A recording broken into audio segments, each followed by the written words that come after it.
to help him escape the group. We were all kicked out of the club. Once inside, the same group of individuals and others concerned cornered me and started to attack me. One of my friends tried to help, but couldn't. At one point, I saw James and others get into his car and leave. At school, in the following weeks, I hear that James is telling people that he helped me fight off the crowd. I told him this was not true. In reality, James left when police were on their way. Students then made fun of James, calling him a runner. His street credibility was ruined, which prohibited him from joining the gang. This upset James, and he began to tell others he was going to shoot me. This led me to make one of the most unthinkable decisions, to not only buy a gun, but to carry the gun for protection. I was afraid and didn't know who to confide in. After school on Friday, I was drinking PCP. I was smoking weed laced with PCP. I was drinking beer. We were supposed to go to the movies, me and some friends, but I felt sick. Before the events of the horrific crime, I left a friend's sister's house. I walked down the street. James was at work. He was inside the pizza place getting pizzas to deliver. Jato was getting out of the car to walk home. I squeezed into the back seat of the car, hoping to get a ride from James. James came out of the pizza place with the orders and sat them next to me on the seat. I asked James for a ride home, and he said, "I'll bring you to the school. That's as far as I'm going with this order." So he drove around the corner and stopped at a light. I asked him if we were cool because I was told he had a gun and to watch my back. James said, "We were cool. Don't listen to what other people are telling me." I told him that kids from school were telling me that he said he was going to shoot me, and if he couldn't shoot me, he was going to shoot up my house. I was worried and nervous. I asked him again, did he say that, as he turned down the street to pick up somebody. James pulled the car over and turned around and faced me and said, "Stop asking me the same thing over and over again." He raised his voice saying, "Yes, I said that, and the next time I see you, you know what time it is." I was alarmed. Erica got into the car and James drove around the corner to pick up Jato. James drove to the delivery address. I kept thinking about what he said at that point. I felt it was either him or me. The drugs played a major role in my paranoia. I panicked, and it was at this point that I shot James. I attempted to climb out of the back seat, stepping on the armrest in the console. I fell backwards into the seat I was sitting. I was in a tight space. I pulled myself forcefully between the driver's seat when the gun went off again. I still had a gun in my right hand. And while trying to get from the back seat to the front of the car, after the gun went off, I jumped out of the driver's side window, hitting and landing on the side of my head. I was dizzy as I ran from the car. I went home to my grandparents that night. The next morning, as I was cleaning around the house, my grandmother was reading the newspaper aloud, and she said one person was found unresponsive and another victim was taken to the hospital where they later passed away. My grandmother shook her head and sounded sad as she sent prayers to the victim's family. I was in shock because I didn't know Erica was shot too. And again, I want to apologize for the loss of Erica. I never meant to shoot her, but I take responsibility for both deaths. As I stated previously, I was in high school and only 18 years old when the crimes occurred. This was the first time I've ever been in prison. I've never been in trouble like this before. It has been almost 3 decades since I've been incarcerated for my unthinkable actions I take full accountability for. Back then, I was an immature follower. I couldn't find my place in the community. I was trying to fit in when I was born to stand out. If I only knew then what I knew now, I would have made better decisions. During my incarceration, I have worked on my self-growth, taking accountability, and helping others. While I did receive 7 disciplinary tickets, almost 30 years, I've stayed out of trouble for the past 10 years. Throughout my past 30 years, I've maintained employment. I also volunteered as a hospice worker, sitting and taking care of terminally ill patients. I did this as an act of atonement. I have a sense of redemption. I made a horrible choice, but I have a chance to come back from it. I also asserted myself to any available programs to me. Become a better man, a child of God, before there was an OAP. Thus far, I've taken and received certificates for alternatives to violence, smart recovery, thresholds, people empowering people, AA, Tier 2. I received my GED, and I'm currently in the Second Chance Pill program. I'm also a certified blood spill cleanup. I'm on a COVID-19 cleanup team. I'm also a Literacy Volunteer of America tutor. A young man in my situation would have given up. They would be bitter, carrying a lot of anger towards everyone and not taking accountability. Even though I was given life without parole, I still put forth hard work and effort to show that I could be rehabilitated. I've learned to find the positive in the negative situation. I try to see the good in every situation and make the best of it.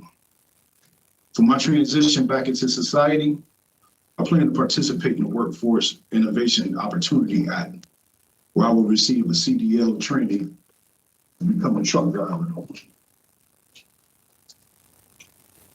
I will also take part in the Career Connect CT program to become a certified forklift operator. I plan to work in the factory as a forklift operator until I get a job as a truck driver. Or certified commercial cleaner.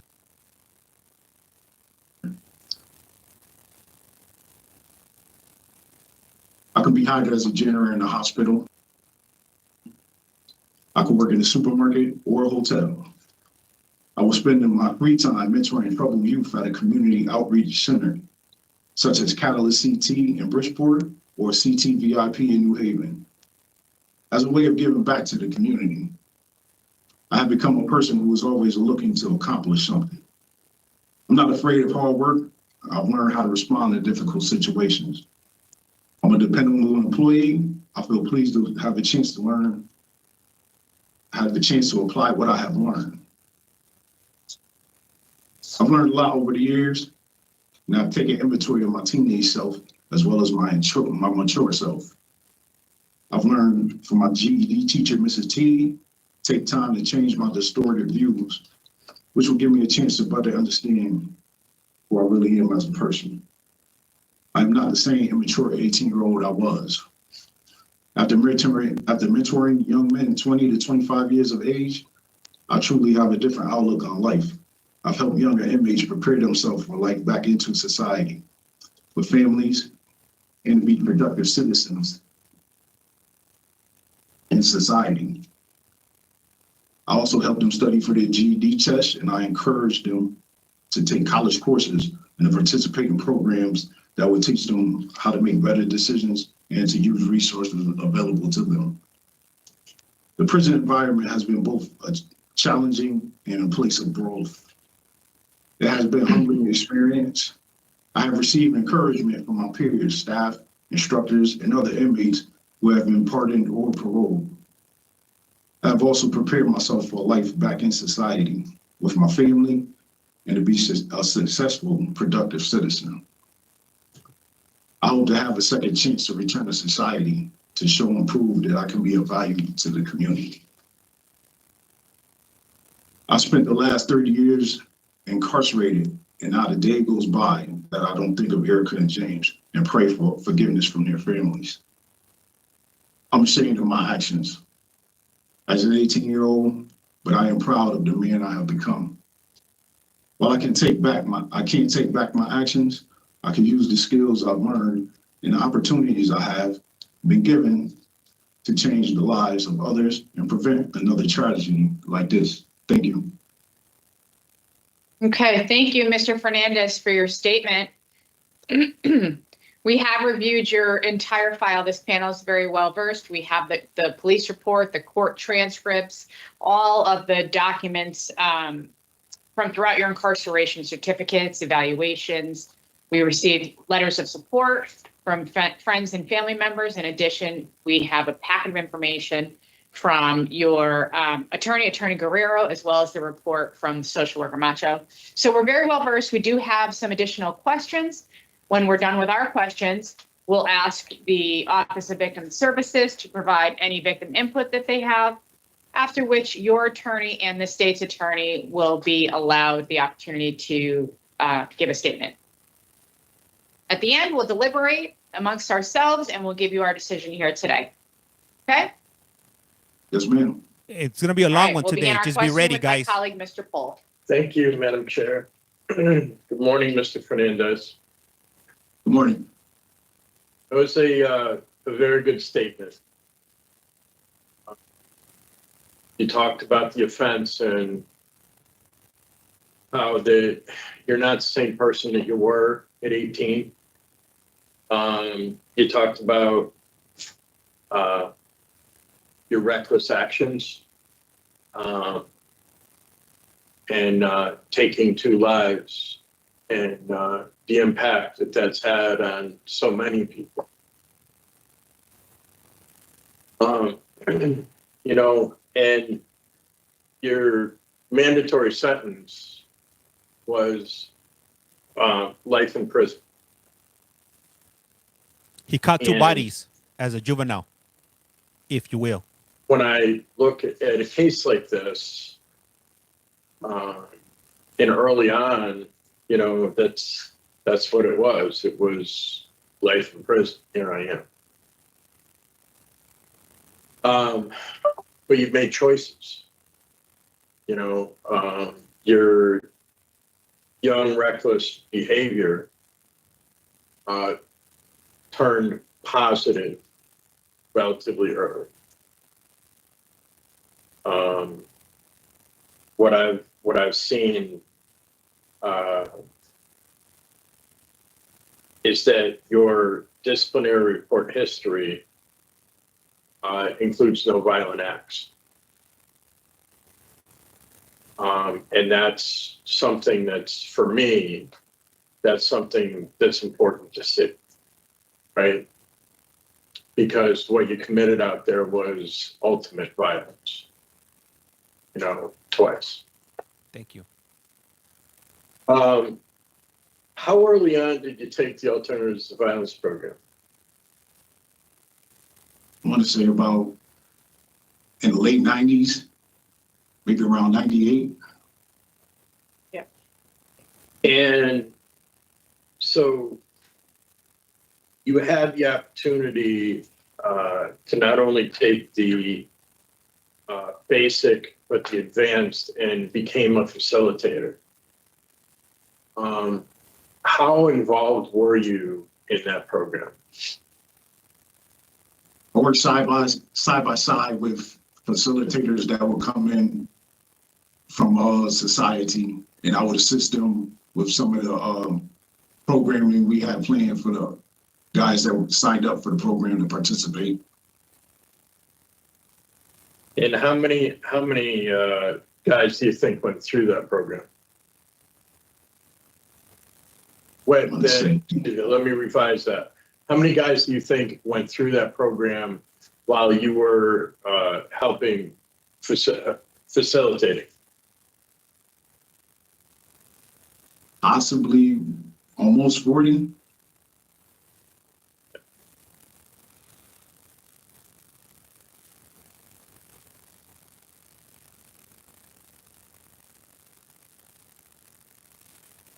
Another thing that's really important and really specific to the offense for me,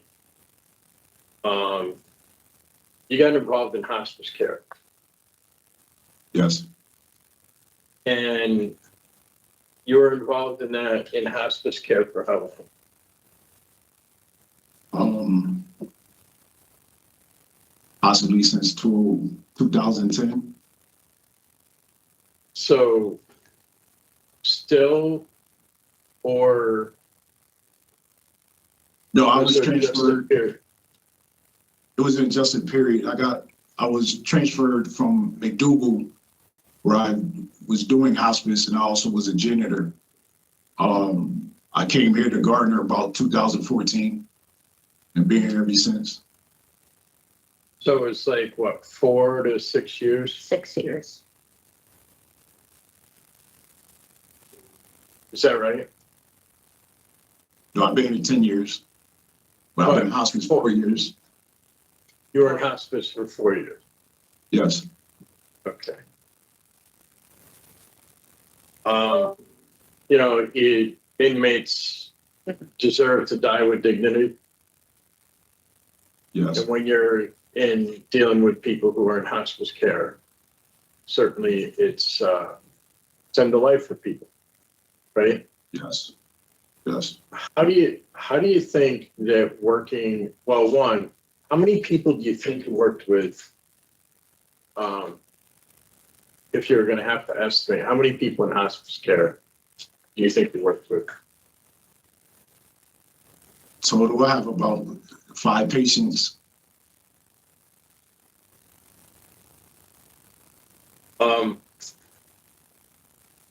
How did that change your seeing life and death?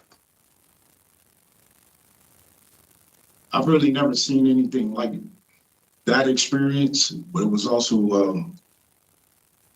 it was a humbling experience.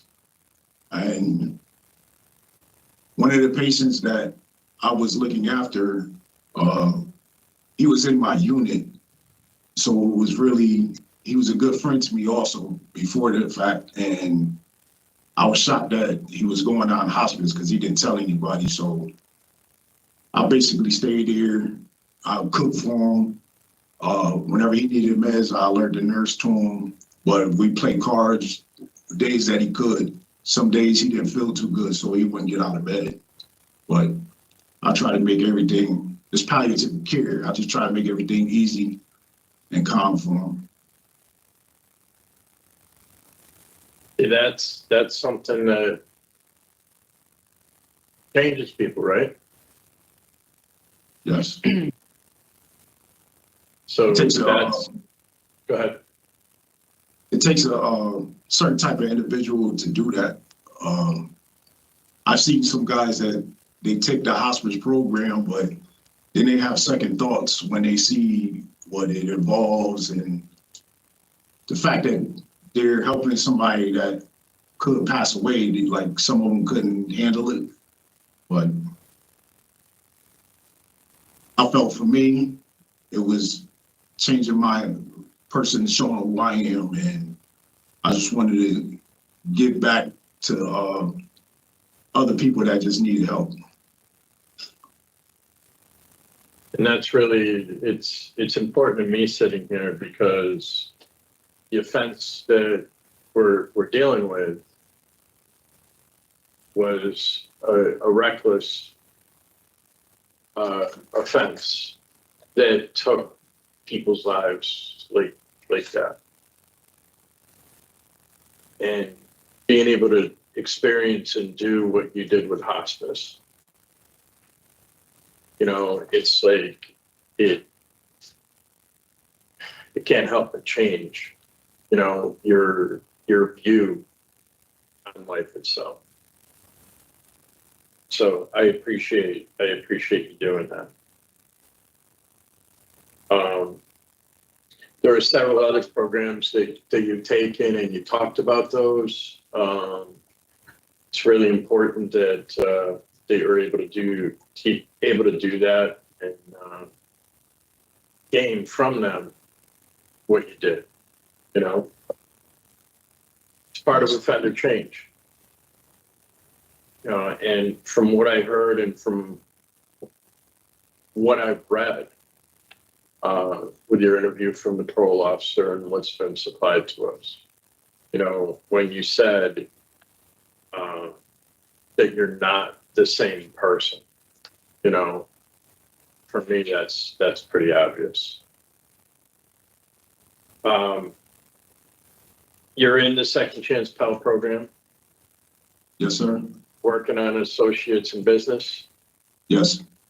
How far along are you? Right now I have 33 credits, and I need 60 to receive my associate's degree. I have a 3.71 grade average. Very good. That's very good.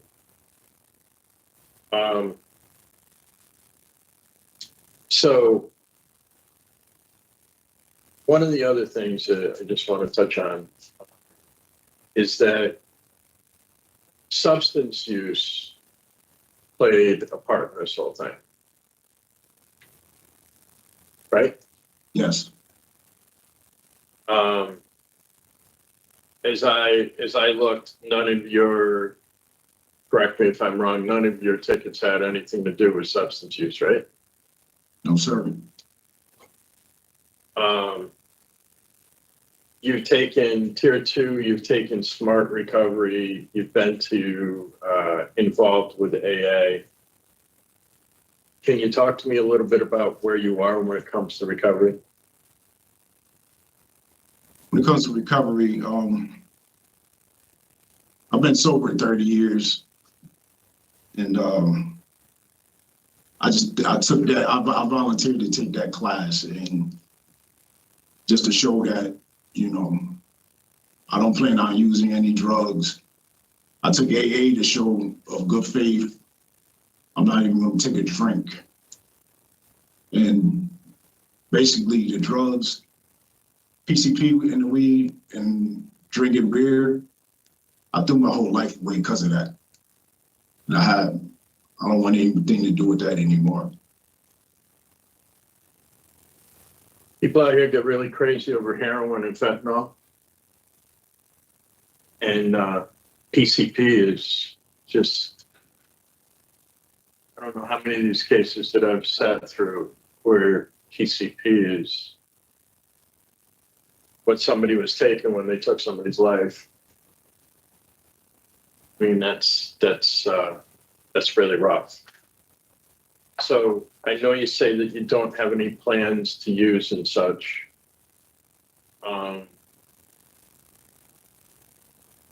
And I'm sure that through Smart Recovery and Tier 2 that you've dealt with people, places, and things, right? Yes. What can you tell me about what you're going to do with people, places, and things when you get out here in the community if that happens? We're gonna know today When they're done. First, I plan on looking for a job to take care of my financial. I will sign up for I will continue with my education through Housatonic to make sure I receive my degree. Once I have it, I'll go to New Haven, and I'll also continue on to get my bachelor's. And I will also look for an apartment, a place to live. And on my free time, I'll be mentoring troubled youth.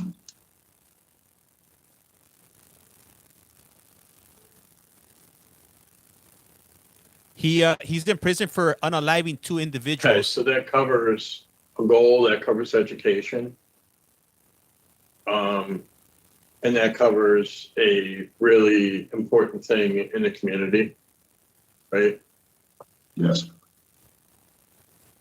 I plan to be a pillar in the community also. And you know, the thing is that people with your background can do things in the community that others can't when it comes to our kids. Yup, he's been down for 30 years. But what I'm really looking at though, and when I ask the question, it's like people, places, and things are what you had in your life that put you where you're sitting right now. Yes. It's a whole lifetime. And I hear your admirable goal about education and about helping to mentor youth. But what about the people, places, and things for Mr. Fernandes? The board of parole is speaking to him.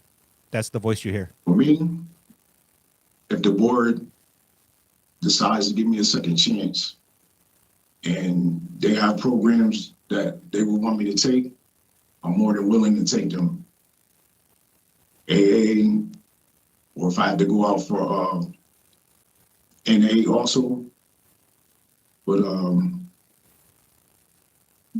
I have the support of my family also. Get a chance to meet the family that I did meet. They're now all adults because I've been incarcerated for 30 years. Right. Okay, so family. And what else? Do you have any connections in the community right now? If you guys could do me a favor Right now, I have a and share connection with in New share Haven the stream, community please. with What up, CW Laws podcast? CTVIP.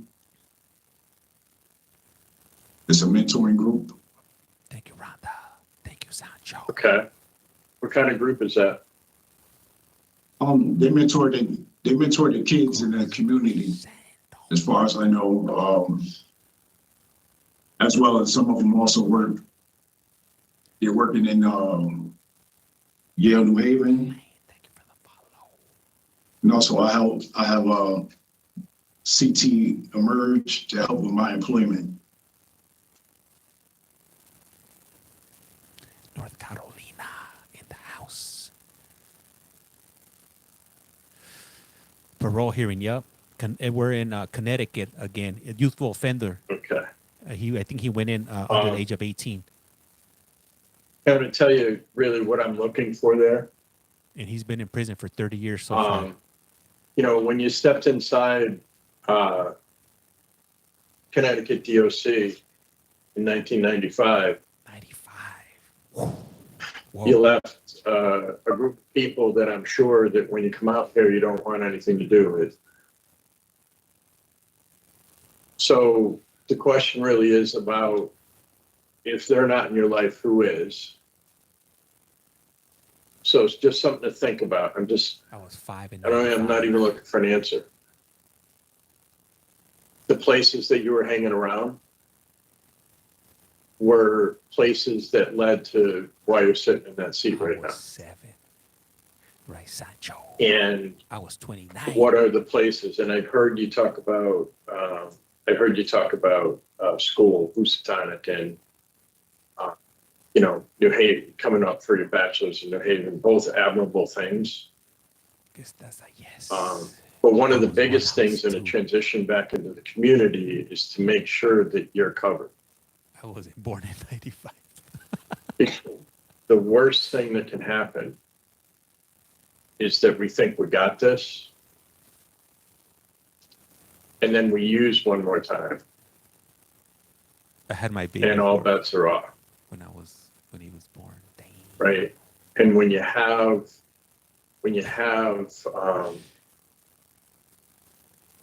so much at stake, because you have two people who are gone now because of your actions, it's really important that when it comes to your mental and spiritual health, that you're there and you have that plan to take care of that as well.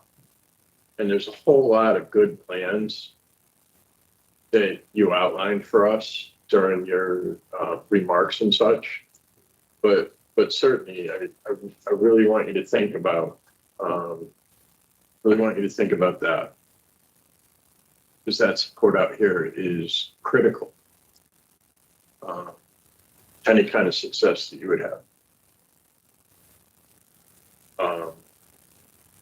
I don't have anything for that. Thank you, Mr. Paul. Good morning, Mr. Fernandez. Morning.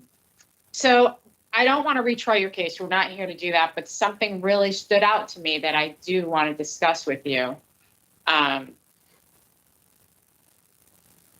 So, I mean, I think all along you have admitted that you intentionally shot the first victim, the male victim in your case, while you were sitting in the back of the car. When you gave your statements to the police officers, never did you say that the second murder was accidental. The second shooting was accidental. In addition, there was a fourth party in the back seat with you who gave statements to the police that he saw you shoot both of them in the back of the head and then attempt to leave the car. What the what? But now you're saying that the second shooting was accidental. So if that's the case, why didn't you say that all along? Damn, they just hit him with a Ma'am, curveball. Getting out of the back of the car, I never intended to shoot Erica. It was an accident. It happened I was attempting to flee the scene. I still had a gun in my hand and it went off. I'm very sorry for what happened with both victims. And it was Maybe you didn't understand my question. If that's the case and if that's the truth, why didn't you say that to the police after it happened when you were questioned? I didn't really say anything to the police, ma'am. And why would the fourth party who was in the car lie about what happened? I couldn't tell you at the time, ma'am. He told a few things in the story that weren't true, but that's all I can say. It was an accident and it was not intentional. Okay. But you understand, also- your version today is very different from the official version. Yes. Okay. All right. So the end result is the same, right? There's the loss of 2 lives. She's Very making me serious. nervous. And I did read all of your records from the Department of Correction. You have participated in a lot of programs, but I also did note that the majority of the programs that you participated in were in the past couple of years. So why did it take you so long to get into all of these programs? Well, at the time, a lot of the people that were running the programs, I had too much time. So they wanted to deal with people that were going home within the next few or several years. And I would take But any you still program have a lot of time. that I You still could. have life in prison. So what changed? Overcrowding changed. In this facility particularly, we had a lot of level 3s and they moved all the level 3s out. So it's just level 4s. And now we have the opportunity to take a program. And another program I had the opportunity to get involved in was the Second Chance Bail. Because if we still had the overcrowding, I would not have gotten to that Second Chance Bail program. Yeah, I noted that's very recent too. Your education's very recent as well. Although you did get your GED early on, or your high school. Was it a GED or a high school diploma? GED. Okay, yeah, that was early on. But the Second Chance is very recent too. So were you attempting to get into programs for all of these years? Yes, even since I came back from Virginia in 2001, there were numerous programs. I can't name them, but at the time in MacDougall, we were faced with the overcrowding, and they took in the program whoever had the least amount of time. A lot of people with time like me, we weren't able to take the programs. Yeah, no, I understand that. We do hear that often, but again, I don't know why that. If you're saying it was overcrowding, we didn't have overcrowding in 21, 22. So okay, look, your attorney looks confused. I'm looking at all the dates of the programs. We have all the dates in our system, so we know exactly when he took every program. Yes. Okay, all right. Well, thank you for clearing that up for me. I heard all of the questions that my colleague asked, so I won't ask for your release plan and your relapse prevention plan. What are you doing today for work in the facility? I'm currently a janitor, and I'm also a COVID-19 cleaner. You still have COVID-19 cleaners? That's a title? Yes. Yes. Oh, okay. Okay.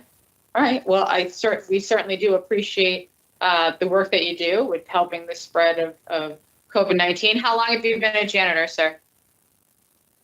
I've been a janitor in this facility about 10 years almost. Yeah, that's a long time. Okay, so where are you now? Right now I'm at Garner. You're at Garner, okay, yeah. Well, you've been there since 2016. I'm 14.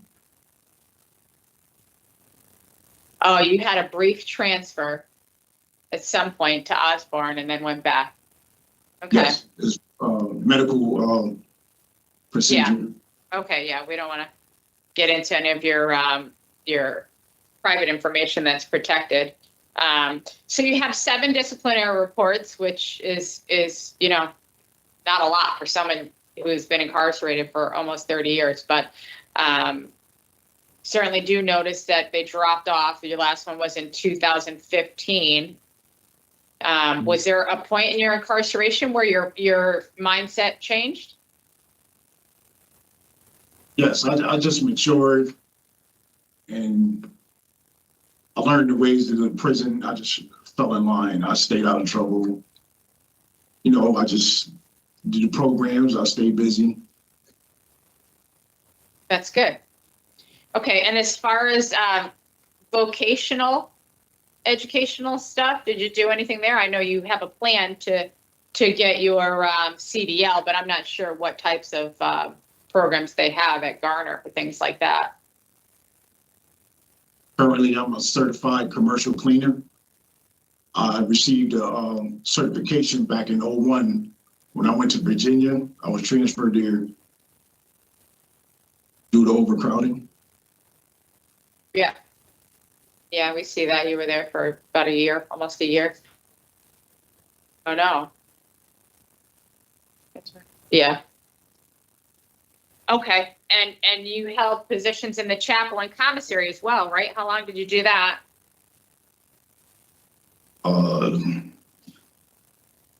They were short only because I was supposed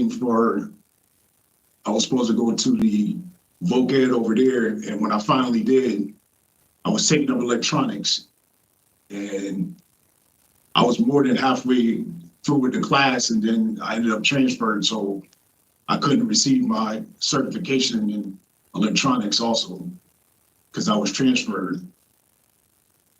But I just managed to, once I was transferred, I managed to assert myself and I took up commercial cleaning where I managed to get certified. Well, you received excellent evaluations from all of your supervisors in the positions that you worked in the facility. And I said earlier, we received a lot of letters of support from staff, family, friends, Mr. Boyd, who we know very well and is doing well in the community. So it is quite clear that you've made great progress during your incarceration. And of course, you were 18 years old. So 30 years later, you certainly are not the same person. What do you think you could benefit from before or if you're returning to the community? What type of programming and services?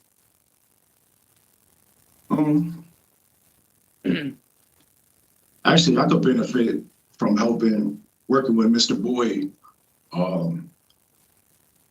Just mentoring the young kids and young youths that are in the streets and just encouraging them to get out of the streets and just to connect with their community, their family, and to show them have them look at all the opportunities out there that they have ahead of them, and they can make something of themselves because they're still young. And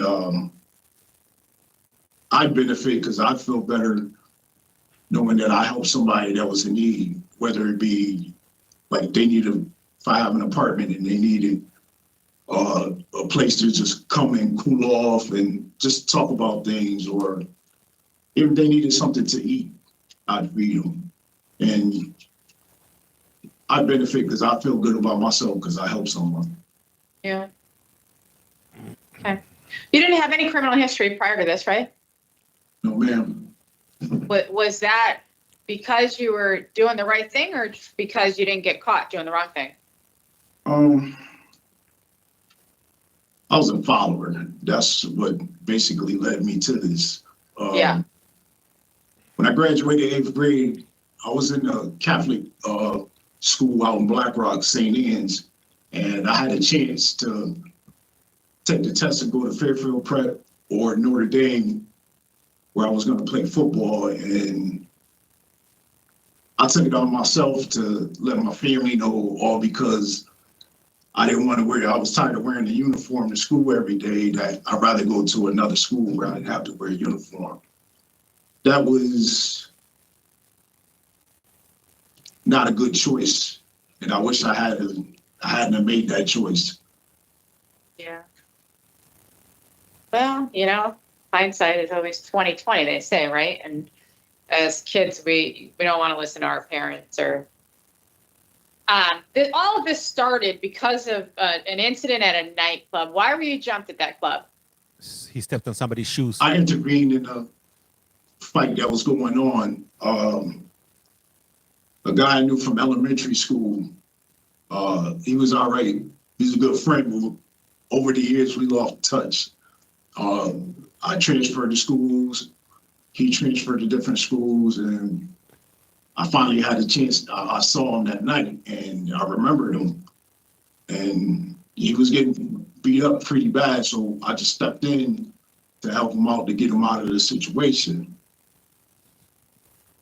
And in turn, it backfired on me because a lot of people, including myself and my friend, we were thrown out of the club, and the crowd turned on me once the club emptied out.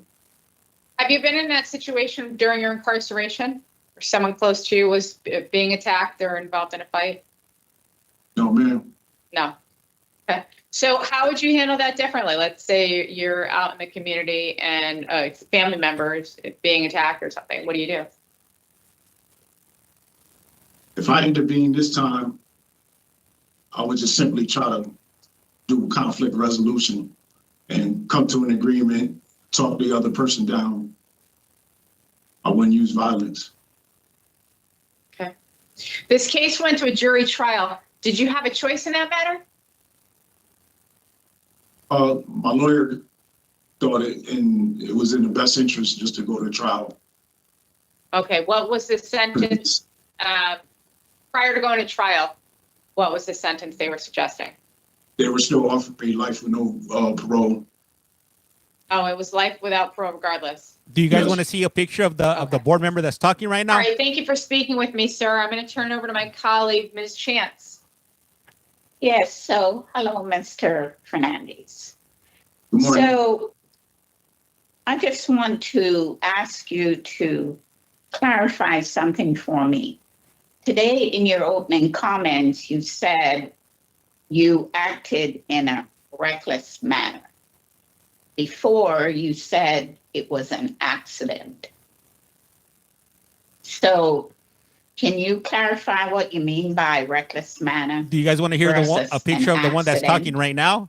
Because, and I asked because in reading the police report and actually statements from the victim, it's a little different than what you're saying. So if you can. All right, I'm going to show you a picture right now of the one that's talking right now. Ma'am, I say not to minimize the crime. I say it was an accident because I didn't mean to shoot Erica. It happened when I was trying to flee the scene. What about the other victim? At the time, I made a bad choice. All right, here it comes. I was threatened, and as I said in a statement, when I was younger in 5th grade, my house was shot up. And I got all of that, but I'll tell you why I asked that. So why did you decide to go riding around with the male victim while he was delivering pizza? because earlier in the day, I was smoking weed and PCP. I was also drinking. I had not eaten a meal and I started to feel sick.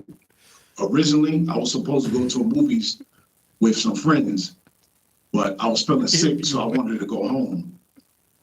I was walking on my way home, and James' work was happened to be on that same route. So I figured I could ask him for a ride to assist me getting home. I was feeling sick. So what was your All right. thought when he drove 1 block close to the hospital? Did he know that you were sort of not feeling well?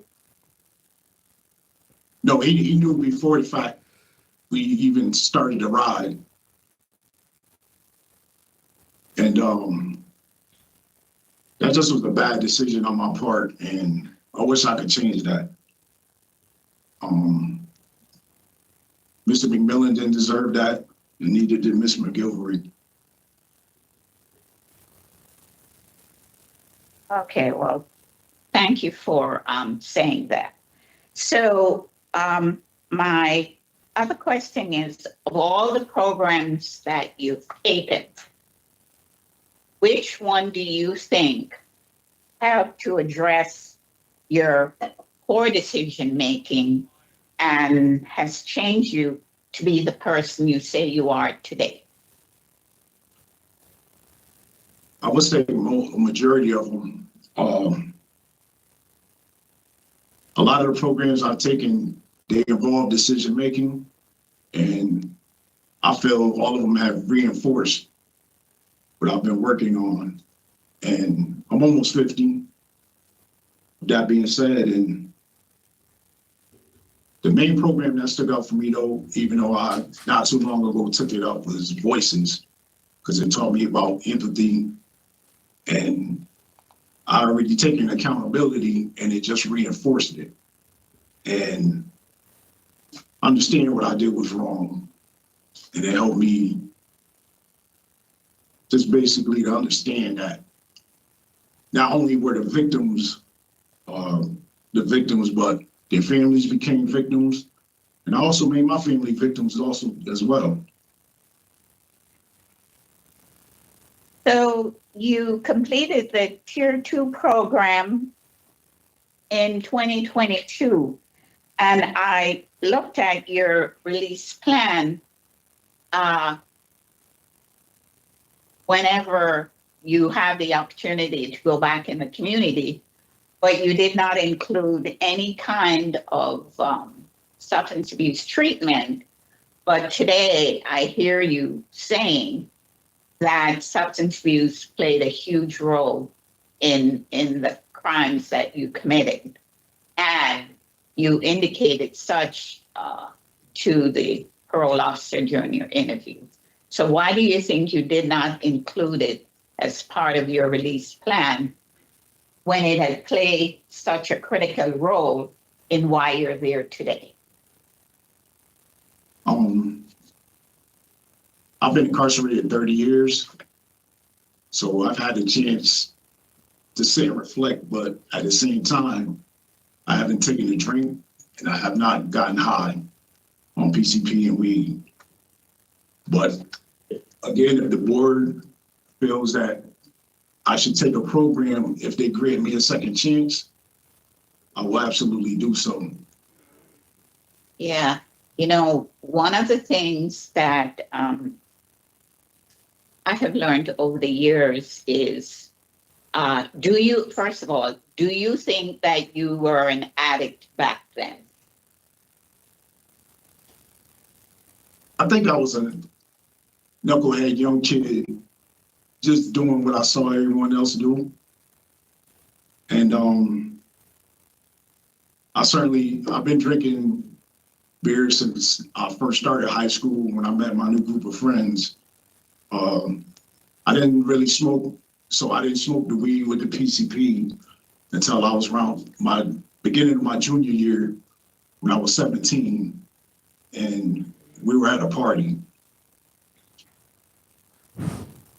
All right. So, Mr. Fernandes, in today's world, PCP is so prevalent along with other types of drugs. And for me, that would be an area of concern for me, because I I think despite it being 30 years, if you're an addict, you're an addict for life. So even if you can be sober for 30 years, it can just happen just like that. And I can say that based on my formal training and my interaction with others who have had an addiction to drugs. So, do you understand where I'm coming from? Yes, ma'am. Okay. All right. Well, I don't have any further questions, Madam Chair, and thank you for answering. Thank you. Ms. Jens. Okay, so at this point, we will ask the Office of Victim Services to facilitate any input they have from the victims' family members. Ms. Vasquez, thank you for joining us. Oh, damn, the family Good members are morning, calling? Madam Chair. Good morning, board members. We have 3 victims that are connected via conference call, and they wish to Oh. address the board. His goose is about to get This cooked. will be your opportunity to express to the board your wishes and concerns. At this time, you can unmute your microphone by pressing *6, and you may begin.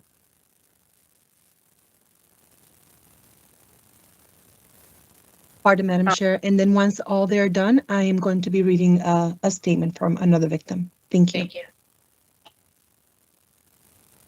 This is Ursula McMillan. Should I just start? Yes. So my name is Ursula McMillan. I'm the oldest of the McMillan children. And I'm James's sister. I was 17 when he was killed. I want to first thank you, Joe, for being transparent. And I want to thank you for sharing the events of that night. It may be helpful to help my family heal. It's hard to believe it's been almost 30 years since you snuffed out the life of my 18-year-old brother. We had just lost our mom from a stroke at the age of 42 only a year earlier, and James functioned like a parent to us when she died.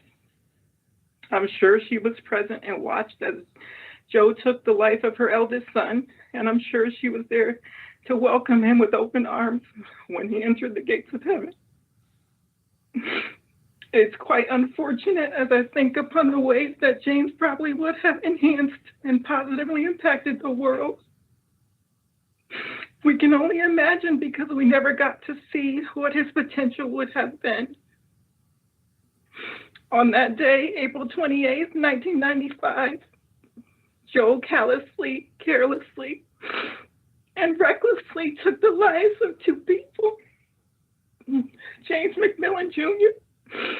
and Erica McGilvery, and left a hole in the hearts of many. Not only did Joe take the lives of 2 innocent people, but he tried to snuff out the life of the child who was the only living survivor and witness. From what I heard, that could have potentially been 3 lives that he took on that night. Life in prison without parole isn't enough for Joe. He planned to kill my brother, and I'm not sure whether he planned to kill Erica, but because she was there, he took her life too. Then he allegedly tracked down the child that was left alive in order to kill him too.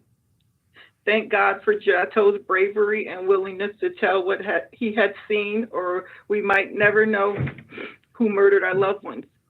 The McMillan children have added value to this world, and we can only imagine what James would have added as well.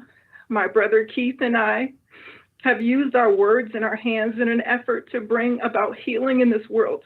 I have become an accomplished surgeon, and my hands have been used as an instrument to allow God to bring about healing to many. On the other hand, Joe used his hands to take life. My brother Keith has grown up to be a very respectable man. He works hard. He's a great father and husband, and he is a minister for God. We forgive Joe, but justice needs to be served, and he needs to pay for his crimes. 30 years isn't enough for the lives that Joe had affected by killing 2 people and leaving hundreds of survivors to miss them and mourn them. I didn't even realize that I hadn't taken the time to grieve James's death until we received a letter from Victims Advocate It's as if April 28th, 1995 is occurring all over again. When Joe murdered James. Hey, we need some positive comments. Can you guys He hit shattered my father's heart in a million pieces, and he that you guys never love the truly TikTok recovered. shop? His health suffered, and he never found joy in anything after James Jr.'s murder. Unfortunately, he passed away at age 64. The fortunate part is that he will never have to know about this parole review. I know he couldn't have handled the thought that Joe could possibly be released into society. Keith and I are the only living members from our immediate family, and that's products of our two parents. We will be the voices for our family members who no longer live. We will be James Jr.'s voice. Who knows how our lives would have turned out if that hadn't been a snowball negative effect when Joe murdered my brother. I hope Joe has had a lot of time to think. I hope he has sought out our Father God and asked for forgiveness. And I hope he has become a better person and man. I wish Joe no ill will. My family forgives Joe. We don't have the final say on whether Joe gets paroled. I will trust that my Father God will allow for the appropriate action in this case. I just want Joe to pay for his crimes. So I plead with the parole board to deny any parole at this time for Joe Fernandes. I think he would be unsafe for our community without the proper supports, and it would be a grave miscarriage of justice. It is commendable, however, that Joe has what Joe has done with the hospice program. He has helped people to die with dignity. I am all the more saddened, however, because my brother was unable to die with dignity. As the board has mentioned, Joe has entered several programs only recently. I think there needs to be more evidence of a longer time frame that shows that Joe is truly rehabilitated. Thank you very much for allowing us to give input. Thank you. Yeah, that's emotional right there. those are the ripple effects Good that morning, everyone. those actions cause. Good morning. My name is Keith McMillan. I am James McMillan Jr.'s younger brother. As my sister just said, that when this occurred almost 30 years ago, and to be in all honesty, I grieved it when it happened because I went through the court case. You know what I mean? I saw it when it happened. I went through the court case, but I concur with my sister. My father was never the same. My life was never the same. The things that occurred on that night have changed me dramatically throughout the entirety of my life. I will say this, because some people have a sense of they know of God, and there's a difference between knowing of God and knowing who God is. As my sister said, I'm a minister, but I don't use that as a title. I am surrendered to the will of God. So the same thing Ursi said, I have to technically thank Joe, because it's the things that happen to you in your life that God can use to bring you into where he's calling you to. I'm not thanking him for the acts of what he did. I'm thanking him for the fact that God will take all things and turn them and use them for your good if you allow him to. I heard earlier when Joe said that he was a child of God. The truth be told, a child of God that has the Holy Spirit in operation within them will bear the fruit of that God that they say they serve. The fruit of that God they say they serve, when you answer those questions there, what is the fruit? Okay, so what is the fruit of the Holy Spirit? Love, peace, joy, kindness, long suffering, forbearance. That's what that means, right? Self-control. Those are fruits of the Spirit. If you catching tickets and you've been in for 30 years, have you mastered self-control? Question to ask yourself. Because the truth be told, when they asked you what you would do when you got outside, the number one answer should have been, whatever my Father in heaven tells me to. At CollectCallFrom. Because your life is not yours. Right now, and I'll be back in a moment or two, okay? Period. Not just for your life, but you owe for the two you took as well. You took two lies. Hit the follow, por favor. I get it. My sister's real emotional about it because she's going through the grieving process. Me, I'm going to speak about it from a spiritual standpoint. The truth be told, and I hope you did, I hope you found an authentic relationship with God. Truth be told, we'll never know. Of course, you can say whatever you want to say inside of a parole hearing, which, by the way, we shouldn't even be having. Because to be honest with you, I figured you were already dead. That's how I was able to move forward. That's how I was able to live and become a better person, because I thought you were gone already. I'm going to keep it a buck with you. I ain't going to lie to you at all. And I hope you take this to heart. My only question that I have for you, I'm not going to ask about what you're going to do outside, because that's irrelevant to me. What God decides to do with this parole, between the parole board and God, has nothing to do with me. Whether you get released or you don't, doesn't matter to me. Because I've already, like my sister said, I've already forgiven you for it. And I ain't going to hold no grudge against you because I don't have a space in me for it. Right? Me holding the grudge against you, being pissed off about what happened over 30 years ago, I ain't got the space for that. I'm a father. I'm a husband. I have things to do. I have families to take care of. I have children to raise to make sure they don't end up in prison like you. I have children to make them mindful, beautiful, wonderful, respectful women and men that come out to society and be a productive part of society. That's my job. I got to carry that legacy on because my brother didn't get the opportunity to do it, nor did Erica. Right? That is what is at question right now. So here's my question. The only question I have for you is, what will you do with the life you have if they don't let you out? Not if you do. Will you then, you say you have to do natural life, which technically you should be doing, right? Life without the possibility of growth. If you've never seen outside again, never seen outside again, would you still be doing all these programs? All the programs that you're doing are not to help other people. They're to help yourself so that you can acclimate back into society. You want to be a CDL driver. Your job is irrelevant. You haven't been outside in 30 years. You have no idea what it's like outside. Like the parole board was saying, fentanyl and all that, it's regular. It's out here. Weed, legalized. All that. They're saying that you might possibly have a substance abuse. Once you're an addict, you're an addict. That's true. That's a fact. As soon as you step outside, every temptation you could think of is out here. So what happens if you don't have an authentic relationship with God, from what I was listening to from your conversation earlier today, how you changed your statement from it was accidental, first it was purposeful, it was reckless, then it was accidental. Bro, you shot 2 people. And that taking accountability is taking accountability, bro. You killed 2 people, flat out. Whether he was on PCP, whether he was drunk, whatever the situation was, the fight, the argument, it doesn't matter. Bro, you killed 2 people. You owe for them lives and yours. So in all honesty, truth be told, whether they let you out or not, you can sing whatever song you want to try to get out of jail.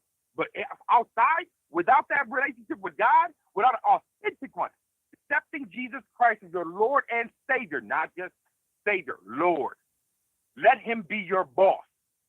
And if he tells you whatever he says to do, that's what your life is now going to be consistent of. It's surrendering to the will of God, period. Nothing else to it. Ain't got nothing to do with no CDL. Ain't got nothing to do with no job. Ain't got nothing to do with no outside. Ain't got nothing to do with no mentoring, because you're not going to be successful at none of that until you take direction from the one God. Until you take direction, until you accept Jesus Christ for who he truly is, then you can get true healing. Then your life will be worth something.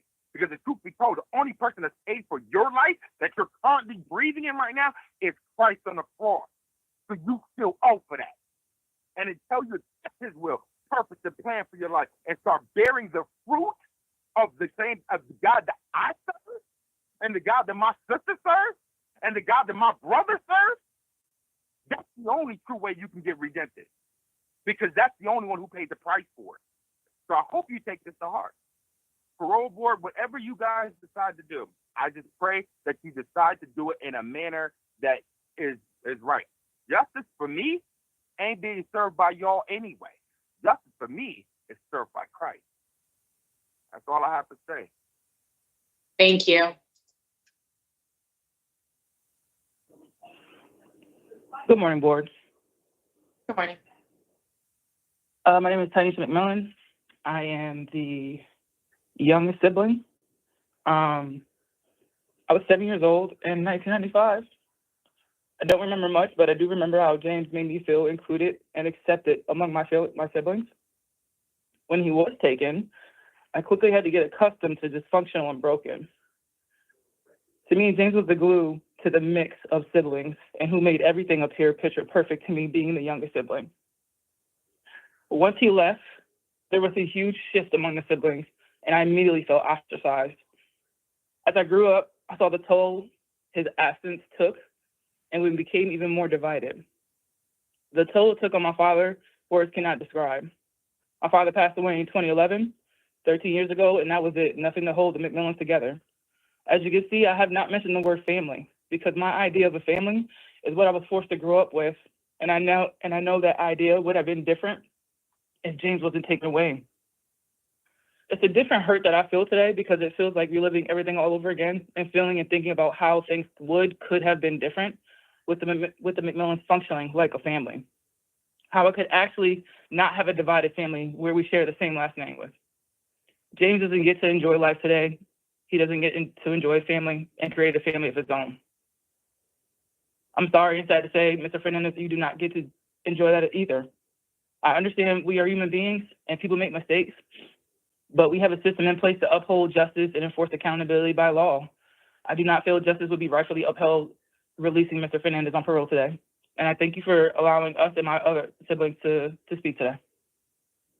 Thank you. Madam Chair, I'm going to be reading two statements. The first one reads like this. Dear members of the Parole Board, I am writing to you today with a heavy heart, urging you to deny parole to Joseph Fernandes, the individual responsible for the brutal and senseless murder of James McMillan and his beloved girlfriend, Erica McGilvery, on April of 1995. It has been nearly 30 years since that tragic day, but for our family, the pain and devastation have never faded. James and Erica were young, full of life, and had bright futures ahead of them. They were taken from us in an act of unthinkable violence, a crime so horrific that it has left an irreparable void in the lives of those who loved them. Our family was forever changed, and the trauma we endured continues to haunt us to this day. We live with the pain every single day. This loss was not just ours. It was a loss to their friends, their community, and to the futures they never got to live. Birthdays, anniversaries, holidays, all of these are constant reminders of what was stolen from us. There is no parole from this grief, no relief from the sorrow we carry. If Mr. Fernandez is granted parole, it would send the message that the lives of James and Erica's were disposable, that justice is fleeting, and that the suffering of our family does not matter. Beyond our grief, there is also the concern for public safety. The nature of the crime was deliberate,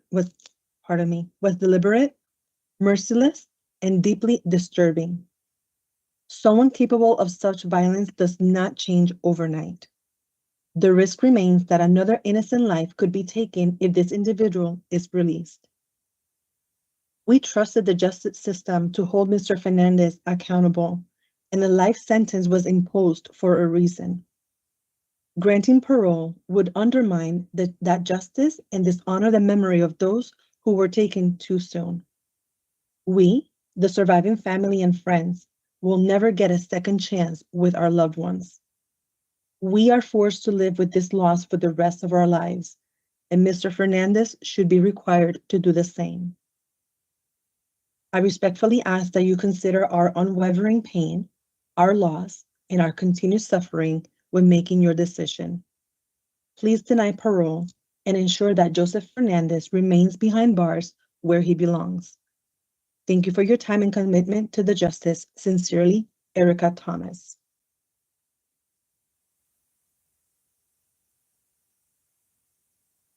Dear board members, receiving a letter from the state of Connecticut informing me that a man that was supposed to have life in prison without parole is now up for parole has been jarring. It brought up feelings my family and I had buried in an undesirable way. I am writing on behalf of myself and my family to express our strong opposition to the parole of Joseph Fernandes, inmate number 238390. We believe that granting parole at any time would diminish the severity of the malicious murders for which he was convicted. I was a teenager when I watched my sister leave for a fun evening with her boyfriend, only to be told the next morning that they had been murdered. My mother went to identify her and returned with bloody personal artifacts that will forever be etched in my mind. The room we shared was now hollow and empty. I would sleep for hours to escape from reality. The depression we all suffered was unsurmountable. I was still a teenager when I swore in to testify as a witness to recount what I saw that evening. My parents shielded me from attending the whole trial, but shared that this felon showed no remorse. When asked why he shot my sister, the response was, "I don't know." The trauma and grief have never left us. It continued to eat away at my father specifically until he passed away 3 years later. Not only has my immediate family been affected, but also my grandparents, aunts, uncles, cousins, friends, and other relationships. When this letter arrived, I contacted our victim advocate and she let me know a new law was passed, where convictions of felons under the age of 21 are now eligible for parole. That does not feel like justice to us. He physically took 3 lives, James and Erica and himself. He then caused a ripple of collateral damage to countless other lives. Has he shown remorse now? Does that matter?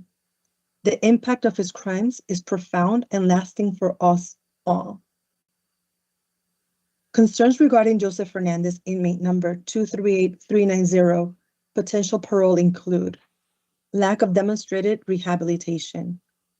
He may have participated in certain programs within the correctional facility, but we have serious doubts about the sincerity and effectiveness of any supposed rehabilitation.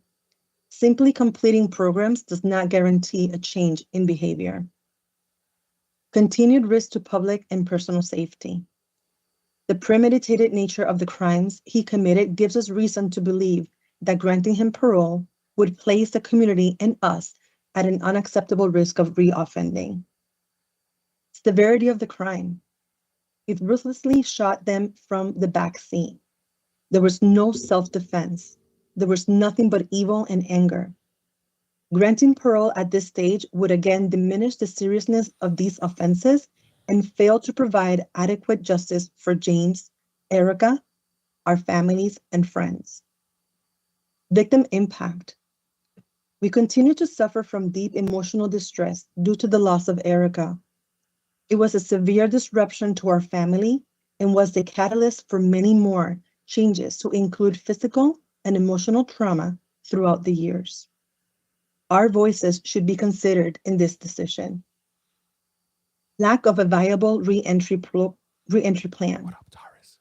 We're not confident that someone capable of committing these crimes will have the ability to successfully reintegrate into society. We have not been presented with any evidence of a stable support system, employment opportunities, or a realistic plan to address the underlying issues that contributed to his criminal behavior. Therefore, we respectfully request that the parole board denies the parole for Joseph Fernandes, inmate number 238390. Continued incarceration is necessary to protect the public, us, and uphold the principles of justice. Thank you for your time and consideration. Sincerely, Nicole McGilvery. Madam Chair and board members, this is all that I have for this case. Thank you. Thank you very much.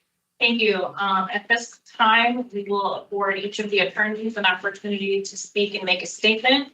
We'll begin with State's Attorney Formichella. If you have any comments or statements you'd like to make, you may do so now. Thank you.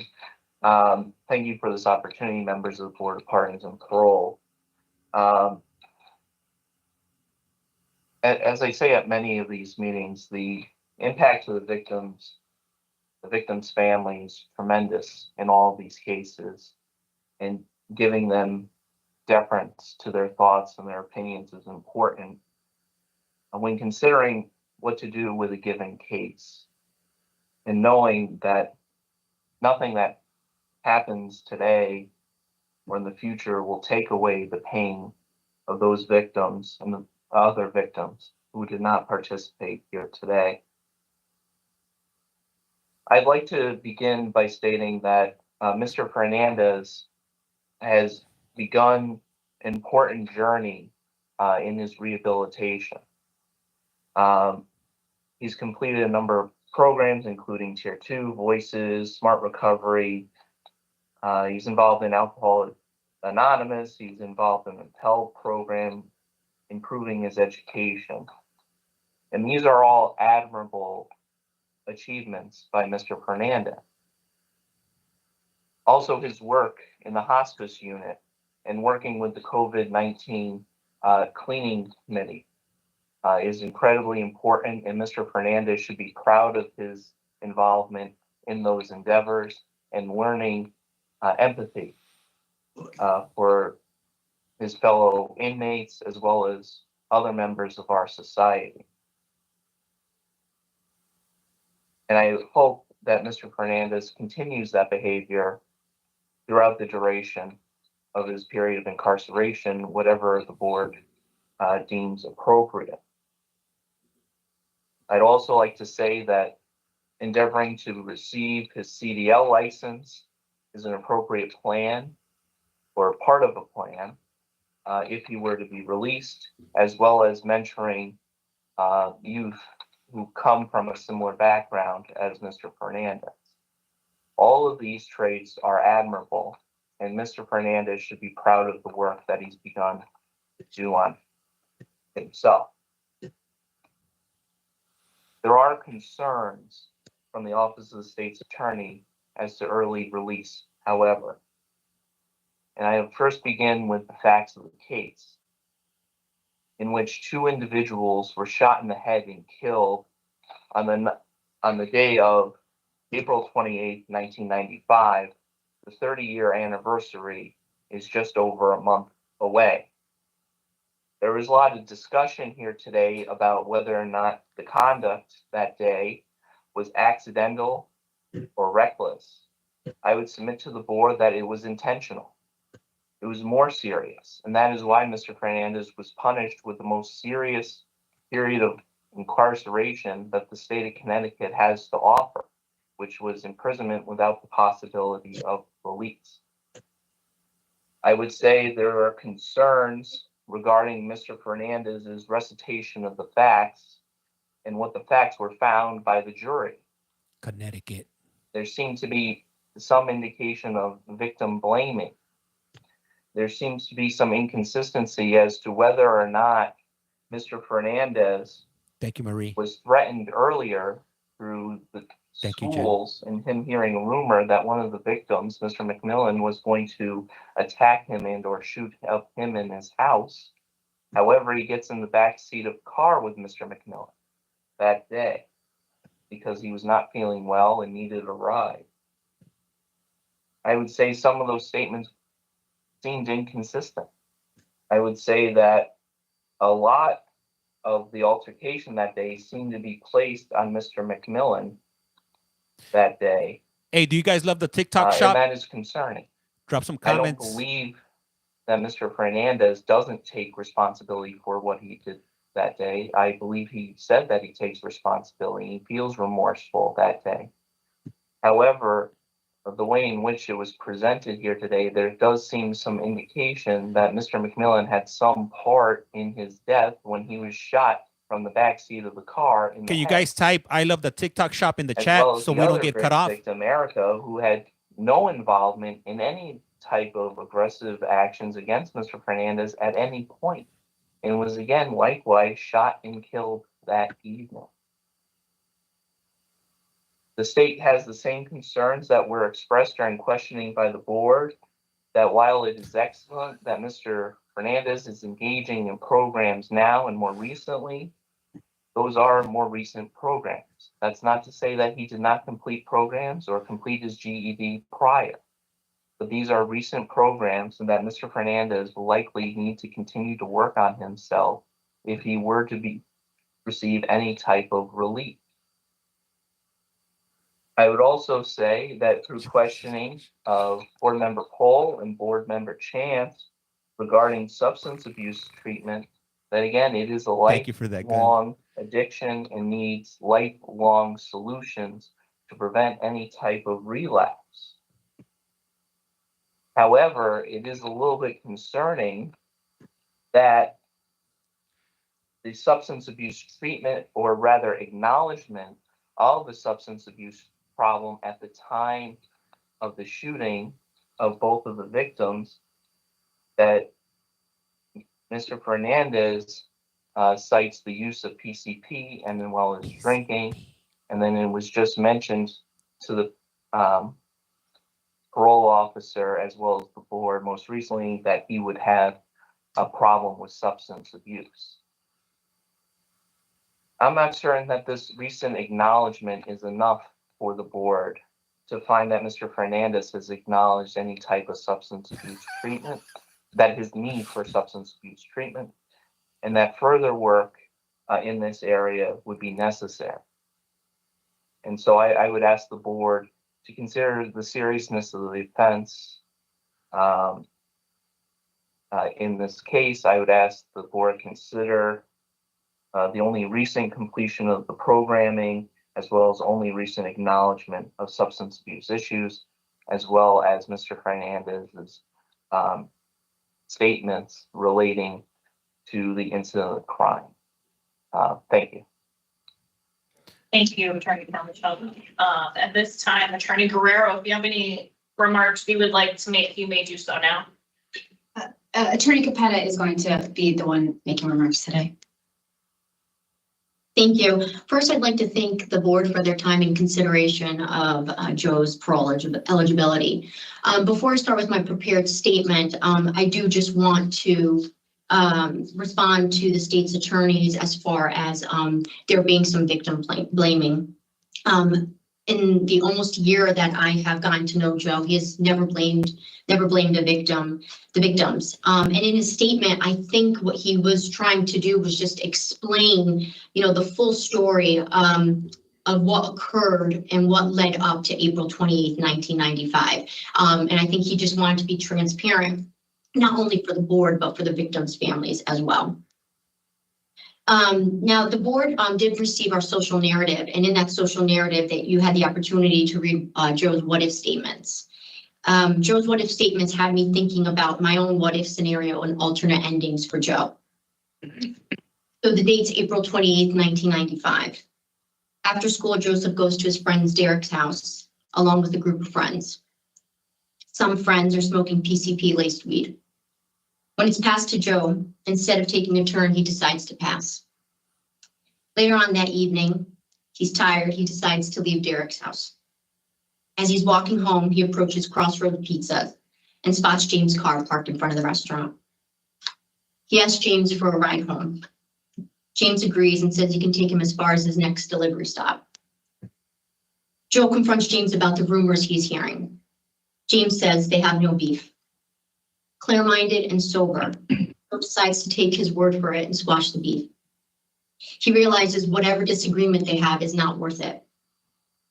James picks up Erica.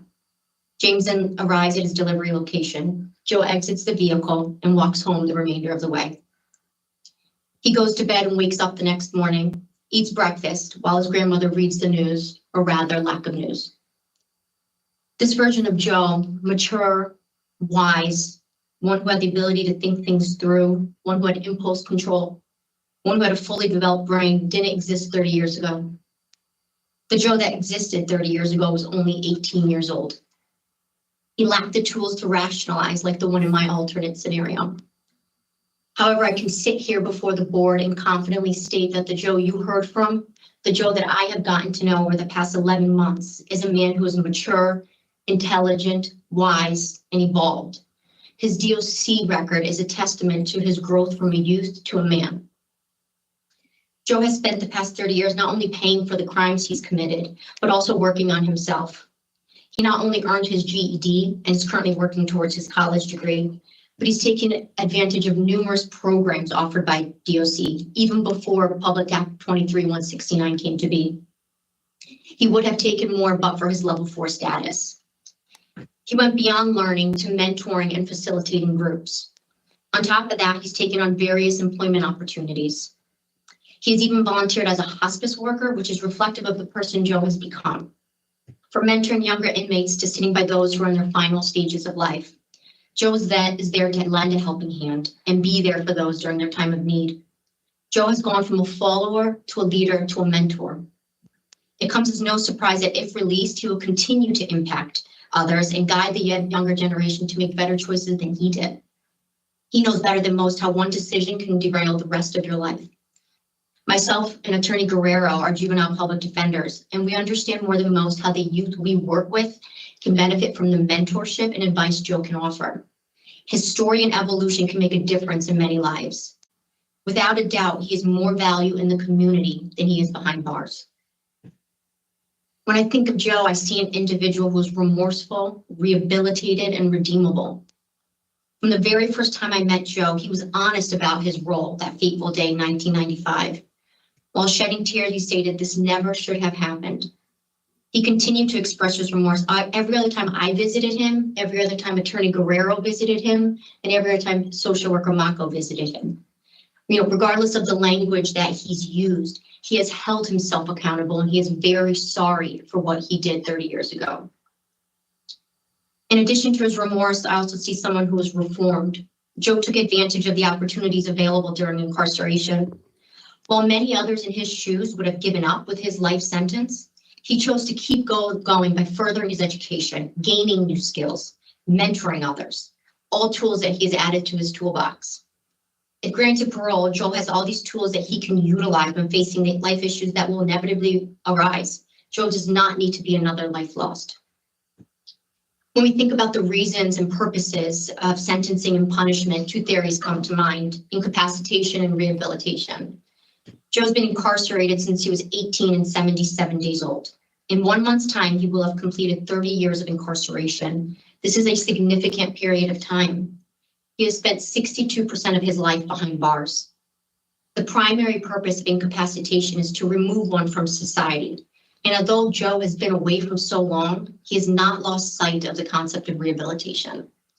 Joe is the quintessential example of rehabilitation. As I stated earlier, his DOC record is evidence of reform. His educational achievements, his completion of programs, including Tier 2 to address substance abuse issues. He also attends AA, something which he's committed to do if released. And I know that, the board and even the state attorney might have suggested that he minimized his substance abuse issues. Joe has always talked about that in the past, 11 months that we've gotten to know him. He understands the importance of maintaining his sobriety. He will continue with AA and NA. He also has a great family support who can help him if he is ever feeling a moment of weakness. The board also received an offender work performance written by Lieutenant Perez, which perfectly sums up the person that Joe has become while incarcerated. And if I could just quote a couple of sentences, Lieutenant Perez says Joe has always displayed a positive attitude, demeanor with staff and supervisors alike. He can be counted to complete various tasks outside of his current job assignments. His dedication to consistent hard work was of great value to the facility during the COVID pandemic. Inmate Fernandes has proven to have changed his attitude and outlook at life. He's looked upon as a mentor among his fellow peers. He's an asset to this facility by his work ethic and the guidance he is willing to take on with new commits. He has taken advantage of his incarceration. It's also important to know that Joe has only received 7 disciplinary tickets, a majority taking place when he was under 22 years of age and the last being 10 years ago. More importantly, none of these tickets were violent in nature. And finally, it's worth mentioning that Joe's life without parole sentence was mandated by statute at the time. The judge did not have discretion in how he sentenced Joe. The judge could not consider factors that a judge today could and must consider. Based on his impeccable record, myself, Attorney Guerrero, and social worker Mako do not believe Joe will reoffend. We truly believe you will become a productive member of society and that add value to others' lives. I urge the board to consider the reasons stated above, in addition to Joe's reentry plan and his letters of support. And I respectfully ask the board to give Joe the opportunity of parole. Thank you. Thank you. Okay, so I want to thank, of course, the victims' family members for their brave presentation here today, and the attorneys and social worker for their input today. At this point, Mr. Fernandes, the panel will discuss your case in deliberation, and we will come back to you shortly with our decision. So the moment that you guys have been Mr. waiting for, Paul. if you Thank you, will. Madam Chair. And I want to thank the input from the victims in this case. Hey, if you guys haven't done so, please do so. Hit that share button and also hit that follow button. It's free 99. Doesn't cost you a dime. A lot of grace there, you know. And what do you guys think? Do you guys think they're gonna let him go? Should they let him go? What do you guys think? When she spoke, she understands her role and she has forgiveness.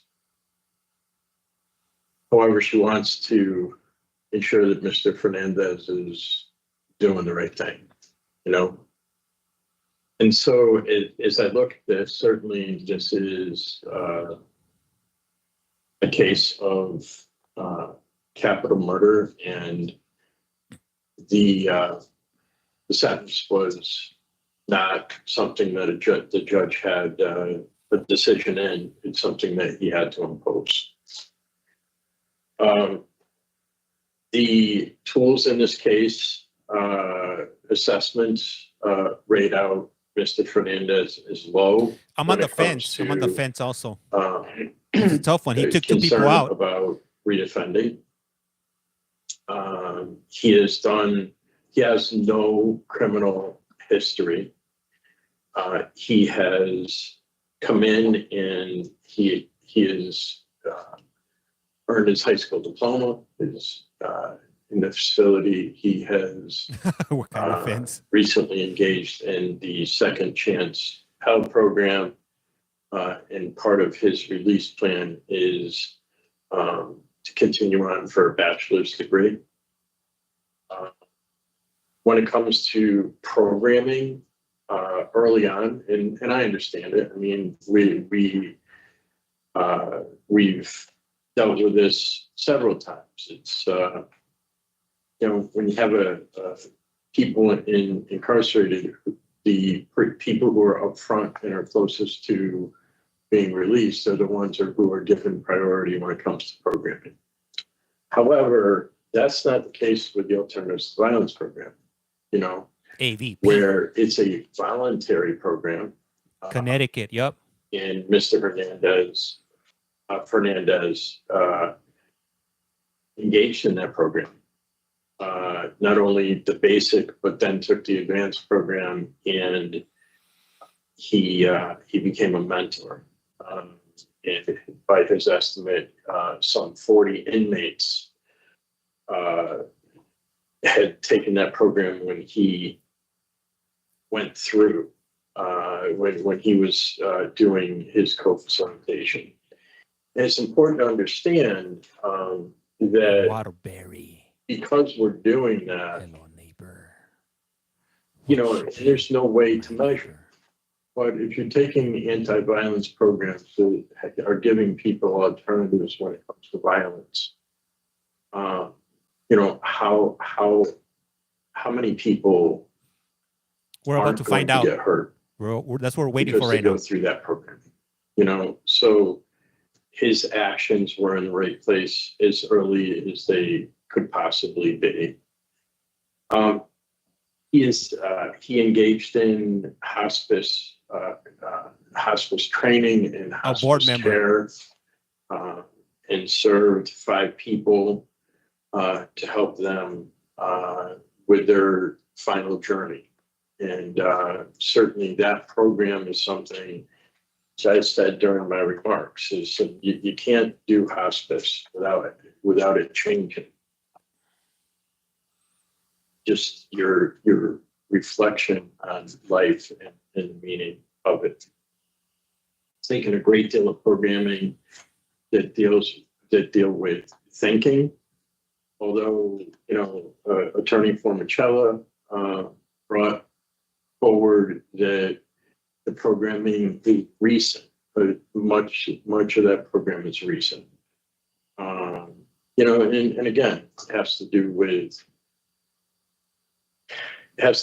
the ability to take the programming, or when you can get into it. His disciplinary reports, none of which are violent in nature, and the last one having to deal with bartering or trading for something which is not allowed in DOC. How dare he trade or barter? That's an outrage. An important thing to look at. His work record, his recent and all along the way evaluations on that show excellent. He's connected with wants to connect with the merge, next level of empowerment for housing, Norman Gaines program script, and as you pointed out, many in court letters, and Attorney Capetta pointed out the letter from Lieutenant Perez. There's also a letter in there from CO Sherman, and these are the people that have the greatest understanding of how Mr. Fernandes conducts himself on a daily basis. He has a good plan.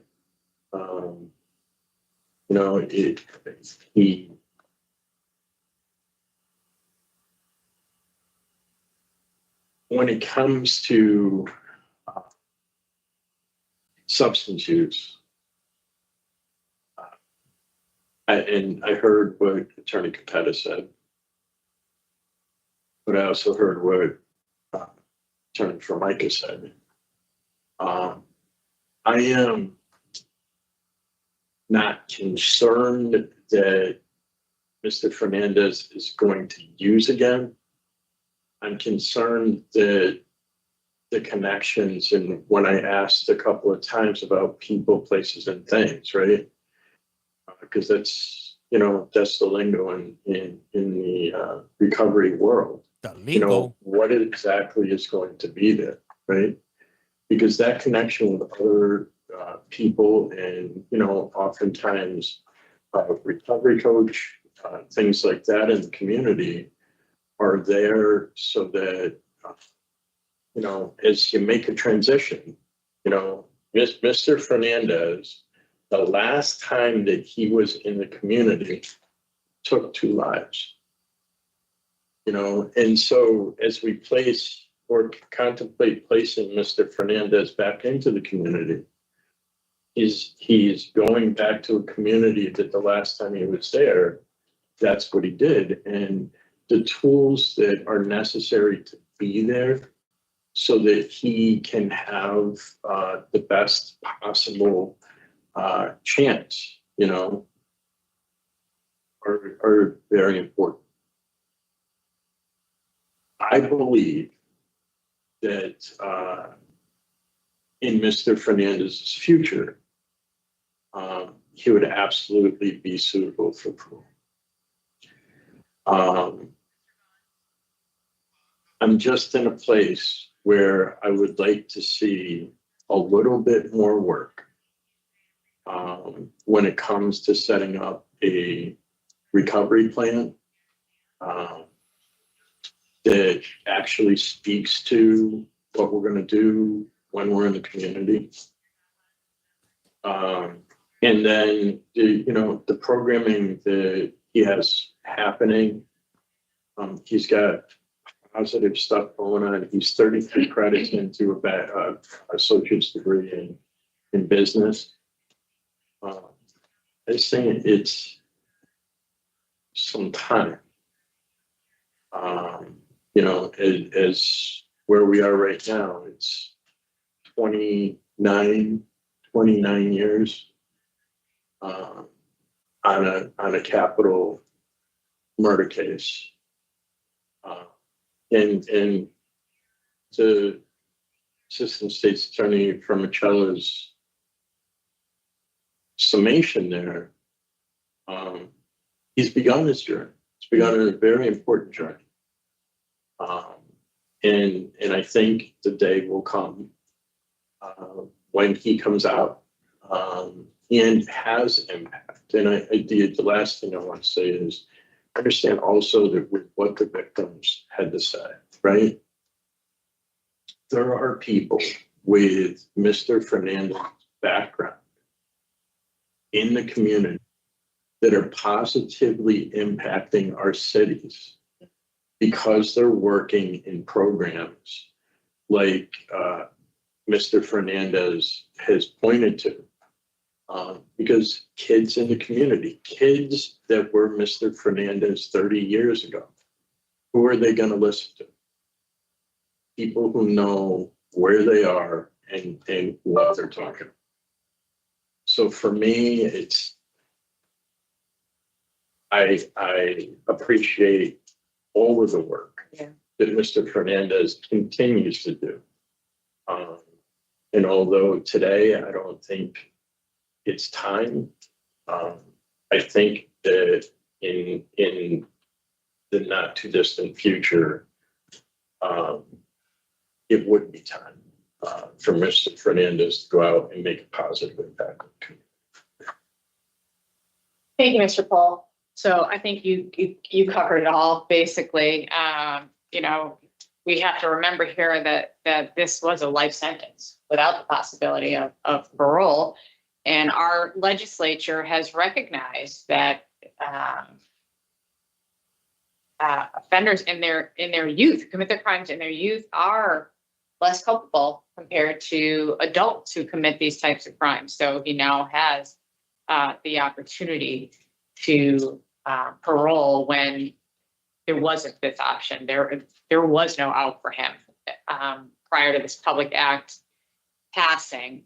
I agree with you. I think he is on a journey. He has grown. He has matured. I certainly do not believe that he's the same person that he was at 18 years old. And I'm certainly not willing to deny parole forever. Right? I do think that there is more time needed to continue with his rehabilitative efforts and education and work, and I certainly would be willing to rehear this case. As hard as that is for the victims to have to come and do this again, I think at this point, I agree. There's more work to be done, but Mr. Fernandez certainly should not be denied for the rest of his life. So we'll talk about when to bring him back, but we'll hear from Ms. Chance first.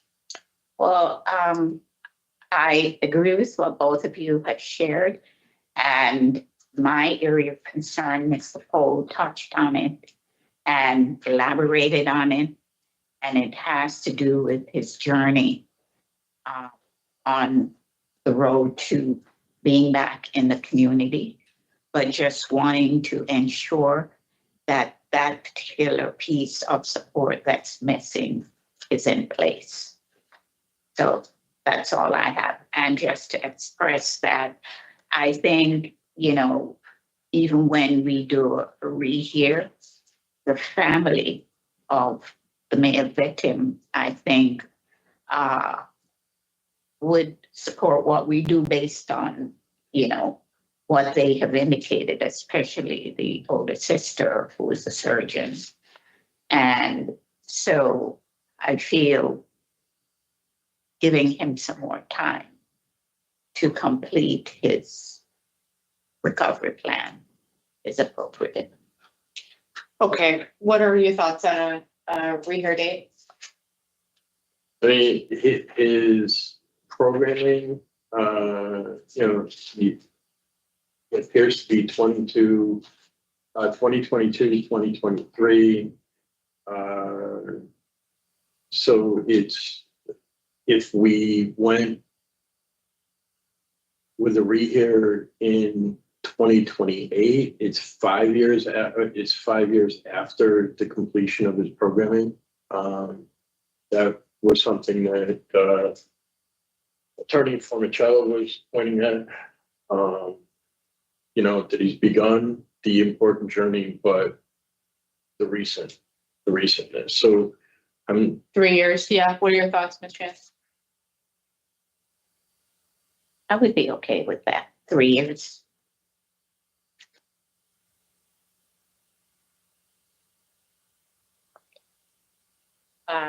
Reasons, of course, the injury and impacts the victims and the victim's family. Say nature and circumstance, I mean, the others don't really apply here. What are your thoughts?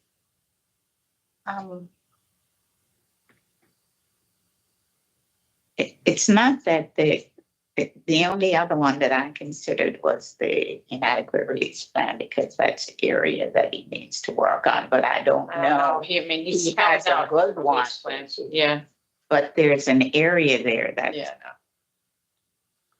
All right. Okay, 3 years, we're in March 2028. Okay, in the matter of Joseph Fernandes, MA number 238390, I'll make a motion to deny parole at this time, but we'll rehear the case in March of 2028. Reasons for denial are the nature and circumstance of the offense and injury and impact to the victims and the victims' families, and the panel would recommend that you continue with programming and education and avoid any further disciplinary reports. Is there a second to the motion? All in favor? Aye. Aye. Okay, Mr. Fernandez, do you understand what we did here? Yes, ma'am. Okay, so we'll see you in 3 years, and we'll ask you to continue with your efforts.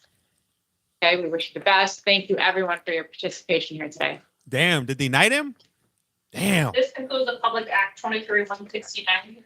Joseph Fernandez, to the number 238390. It's 10:55.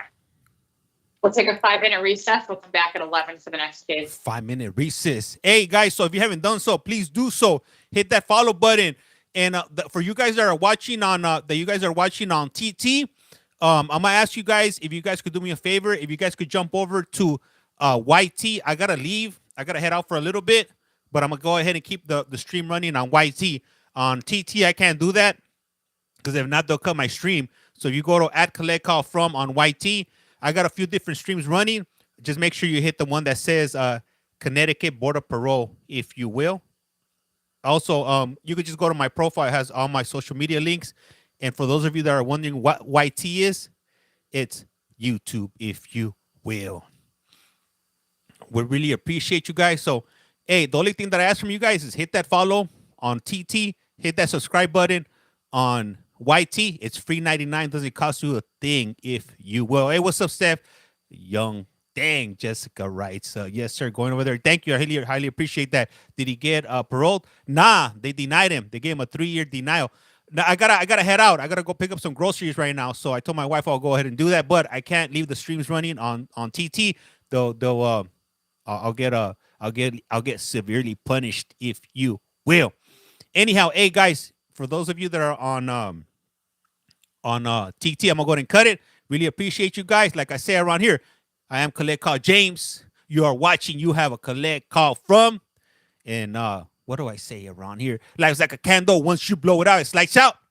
And with that, we're out. Instacart, I can't afford that, man. Times is rough out here. Instacart, I just drive myself down to the store. But I'll be back, all right, guys? Ay. Thank you, if you will. Yeah, they're telling me to get Instacart. Ay. Hey, I'll be back, guys.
Okay.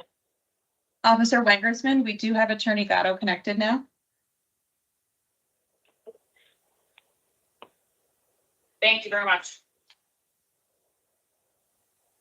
Thank you. I apologize. This is Attorney Gatto.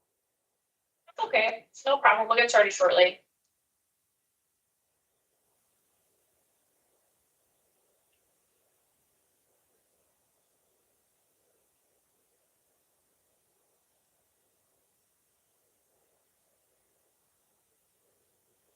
Maybe. Mr. Abreu, can you hear us? Yeah, yes, I can. All right, just give me one moment. We're gonna get started shortly. Sorry for the delay. Sure. That's fine. Good morning. My name is Parole Officer Wengersman. Today is Thursday, March 20th, 2025. This is the Public Act 23-169 hearing of the Connecticut Board of Pardons and Parole. For the record, Mr. Abreu, the state of Connecticut, passed and made effective October 1st, 2023, the Public Act 23-169. It's an act concerning parolability for an individual serving a lengthy sentence for a crime committed before the individual reached the age of 21 and criminal history records erasure. You fall under this act. This means that you are under the age of 21, that the board shall give great weight to the diminished abilities of juveniles as compared to adults, the hallmark features of youth, and any subsequent growth and maturity that you've displayed while we're reviewing you for suitability today. The following board members are present this morning, and by stating their names on the record, certify they've reviewed all steps formally required documents in preparation of this hearing. Good morning, sir. I'm Jennifer Zaccanini. Good morning, Mike Paul. Good morning, George Chance. Also in attendance this morning, we have Attorney Alyssa Gatto. Attorney Gatto, if you can please state your name, juris number, and business address for the record. Yes, good morning. Alyssa Gatto. My juris number is 441464. The business address is 30 East Main Street, Avon, Connecticut, 06001. And I want to apologize. I was not able to, the link won't work on my computer, so I'm joining through phone. No problem. Thank you very much. Also present, we have the state's attorney, Joy Gary. Attorney Gary, if you can also please do the same, state your name, juris number, and business address for the record. Yes, good morning, members of the board. Assistant State's Attorney Joy Gary. Juris number is 439493. I'm at the Waterbury State's Attorney's Office, 400 Grand Street, Waterbury, 06702. Thank you, Attorney Gary. Also present this morning, we have Office of Victim Services, Ms. Vasquez. Mr. Abreu, if you can please state your name and inmate number for the record. Hi, my name is Rafael, Rafael, Abreu, Abreu, and my inmate number is 305514. Thank you. This is a public hearing in accordance with Chapter 14 Freedom of Information Act, Connecticut General 1-200, which applies to this procedure. If you have any questions concerning the above, please bring your questions to the attention of the panelists' time. Again, this is a public hearing. Mr. Abreu, do you have any questions? No, I'm fine. And are you willing to proceed with the hearing at this time? Please, thank you. Yes. Thank you. So as previously indicated, it's the Public Act 23-169 hearing. It's being conducted in consideration of the parole application for Rafael Abreu, inmate number 305514. Mr. Abreu is serving a sentence of 30 years flat with no probation to follow for manslaughter in the first degree with a firearm. There is victim input in this case. There is also an offender accountability plan in place that has been reviewed and shows that he has completed alternatives to violence basic and voices. He has also obtained his GED. Utilizing the statewide collaborative offender risk evaluation system, the offender's overall score on the RT falls within the moderate range risk for recidivism. Mr. Abreu, this is now your opportunity to express to the board why you believe you should be granted parole, and you may begin. Okay, I believe that, I wish I had the brain that I have today 20 years ago because, my reckless action has caused me this situation. I'm very, very sorry for this unfortunate situation and the reason why we're here today. And I take very serious my life and things that I do and my decisions. I make a lot better decisions today.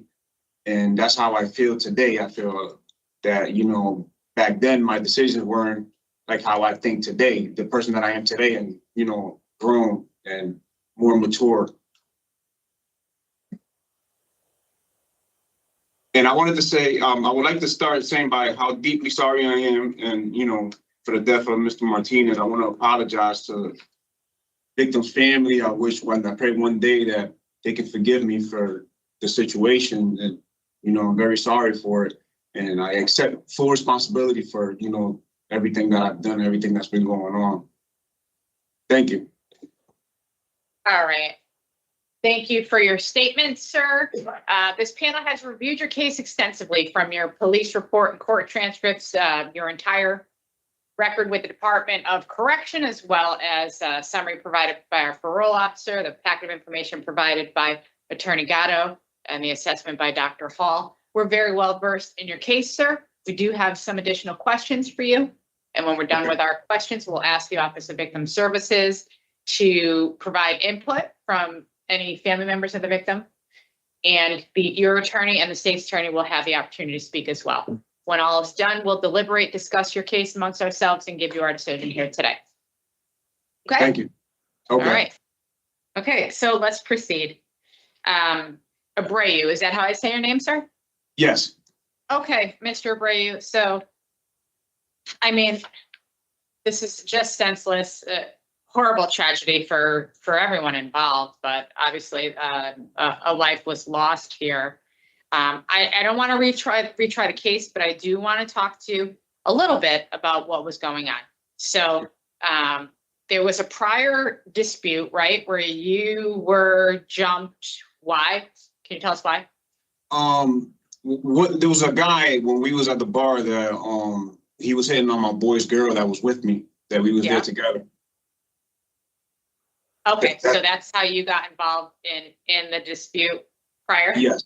And Yep. this was like, what was it, like a week prior? 2 weeks roughly. About two. Okay, about 2 weeks prior. So then you go back out and you go to the bar and you bring a gun to the bar. Why?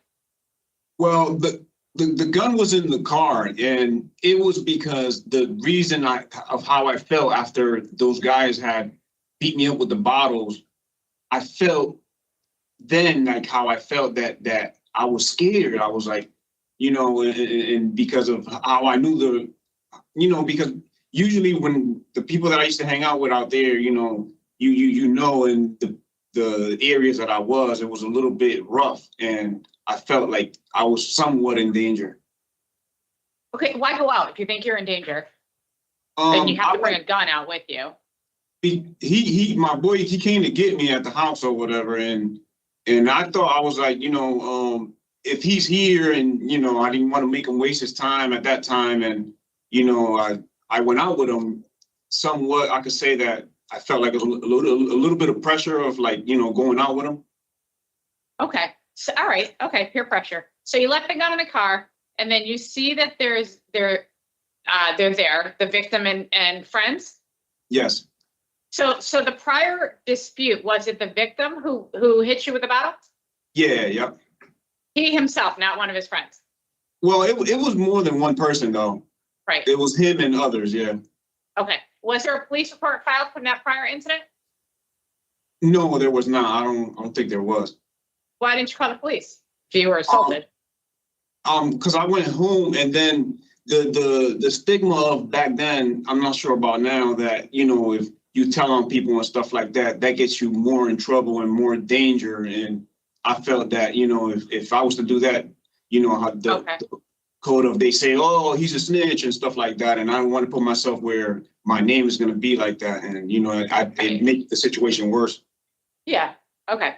All right. So you see that they're there and you go to the car to get the gun. No, I left. I went to leave, and they came after me. They because I went to the car to leave, and then I was waiting on the guy because he's the driver. He was the I was with him with Elvis, and then when I turned around, I see that Mr. Martinez was coming or whatever. So now I'm thinking like I really get scared because I'm thinking like, you know, I'm going to leave, and you still, you know, like bringing the situation onto me. And that's when I went to reach for the gun. But you couldn't leave because Elvis, you were not the driver. Okay. No, I was not yet. Did the victim have a gun? I can't say.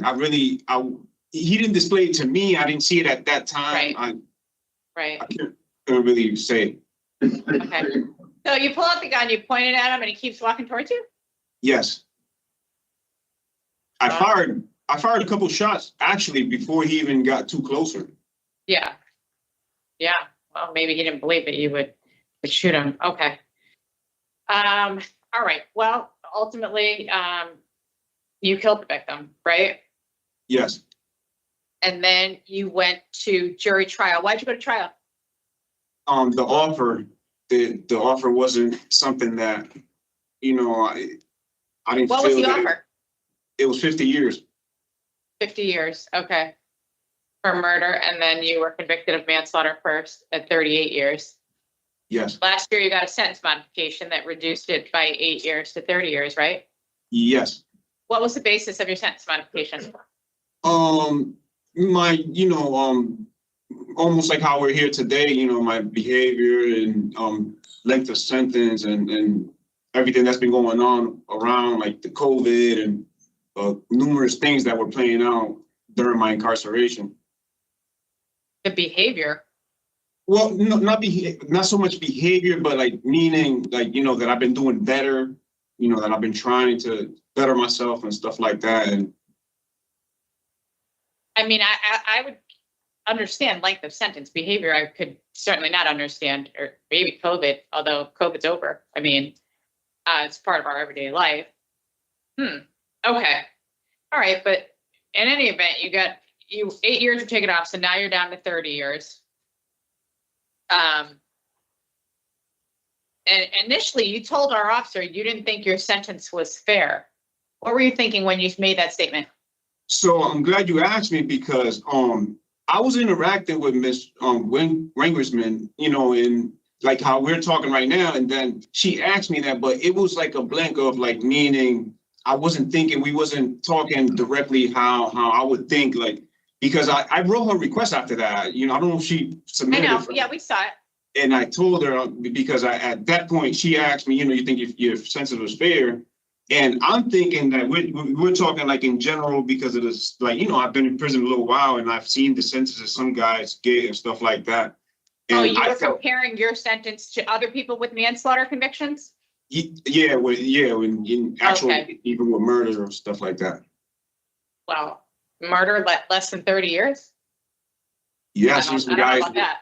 I have seen some guys, you know, with 25 and 30 years. Well, at that time, you know, I felt like when I had got to 38, I seen guys with less than 38 for me. Well, she interviewed you after your sentence modification, so you were 30 at the time. Yes. Okay. I still, yes. All right, but that gives me a little better understanding because you were comparing yourself to other manslaughter cases. All right. Yes. But then you recognize that 30 years really is fair for taking someone's life, right? Yes. It dawned on me as soon as I left her office, and I was thinking, I'm like, well, that's not really me. The person that I am today, this is, you know, there's no sentence that could replace a human life. Yeah. Well, and on top of that sentence modification, you were earning rec credits, right? I was, the law had changed a few years back. Something happened with the manslaughter and they ended up taking it back from me again. Well, they didn't take all of it. You earned some. Oh, yeah, no, I have an amount. I have yep. You earned some rec. And did you lose any with all the tickets you got? Yeah, I did. Like, it's still because it was about a year. And I had only caught like maybe like 5 to 7 tickets after I had earned it. Okay. So let's talk about your tickets, because it's very concerning to me that someone who comes to prison for manslaughter first with a firearm and wants to do better, right? You want to do better and you want to go home because you're asking for parole. Why would someone in your situation receive 28 disciplinary reports? And I mean, I listed them all out, but some serious disciplinary reports that would cause concern when we're considering releasing you back out into the community. Okay. My first 5 years, I'm not gonna lie, it was really rough.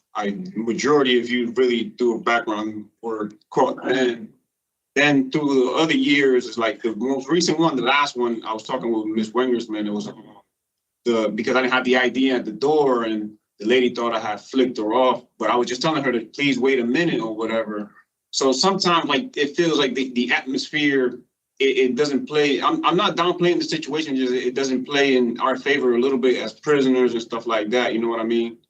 Not that I'm not accepting responsibility, you know what I'm saying, but I see it as like, you know, if the officer is having a bad day that day, you know, any little opposition with any situation, you know, it's not going to play out all right. You know what I mean? And but I apologize to the lady on that last ticket last year. You know what I mean? It was Well, and you know, I'm not going to go for ticket, but threatening staff at DOC is certainly concerning. Using drugs in the facility is definitely concerning.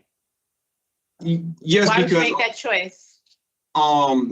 when COVID had came, I was really it really dawned on me a lot of things. Like some of my friends had died during COVID, and I couldn't see my family, and I felt trapped. I felt like, you know, and some of the guys that were around me, like, again, you know, a little bit of the peer pressure, I want to say, that were like drinking and stuff like that, you know, I kind of got involved in it. Shouldn't have, I agree, you know what I mean? But I've been clean for 2 years now, and, you know, I'm actually happy about that because it opened my eyes to see that, you know, that's not the person that I am. I don't like that. I don't like to live like that. So what's your sober date? 2 years. I'm going to need a date because it hasn't been 2 years since you refused to give them a specimen last.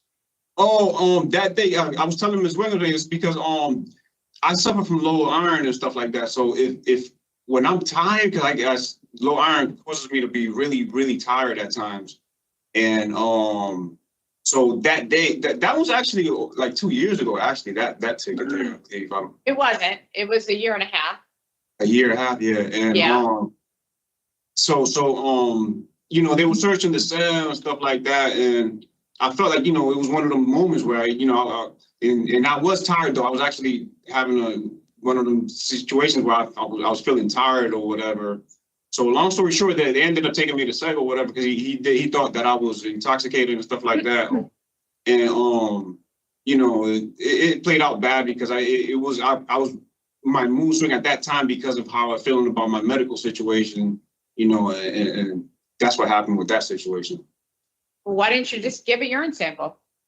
Once I got to SEG, I just wanted to lay down. I'm like, I lay down and, you know, I didn't look at the door no more and stuff like that. I was just, you know, But do you know what it means to a parole board when we hear that you're refusing to give up a urine sample? Do you know what that means to us? That you're using. Using, yes. Yeah. I understand. Yes. Common sense, but that's our logic. All right. You got your GED. Congratulations on your GED. Thank you. You really haven't taken many programs. Why not? In the past few years, it's been difficult a little bit. I'm on the list right now. I've been waiting to go to this new one that they just signed up. It's been difficult because of DOC, you know, and they have a lot of guys in this prison or wherever. So I try to go to the council all the time. And, you know, ever since I facilitated, and then the last time when I went to SEG or whatever, they took me off the list on certain things. So like I said, there's so many guys that are already on the list waiting and stuff like that. So I've been waiting. I understand, but you've been in multiple facilities where they offer programs. I've been here in the past 8 years though. I can see that. But you were also in Cheshire, you were in Garner. I mean, all of the facilities offer different programs. It's just surprising that you've only taken one program in 22 years. No, I have more than one. There's a few. Okay, what did you take? Tell us. I took the alternative to violence. Yeah. Voices. Voices. It was in your cell. You didn't go to a group. Okay. Yeah. And, what else? There was a few other that I had put on there. And plus, I've been having jobs here and there, like in the past few years too. I had a server job. Okay. And those are the ones that I can remember for right now.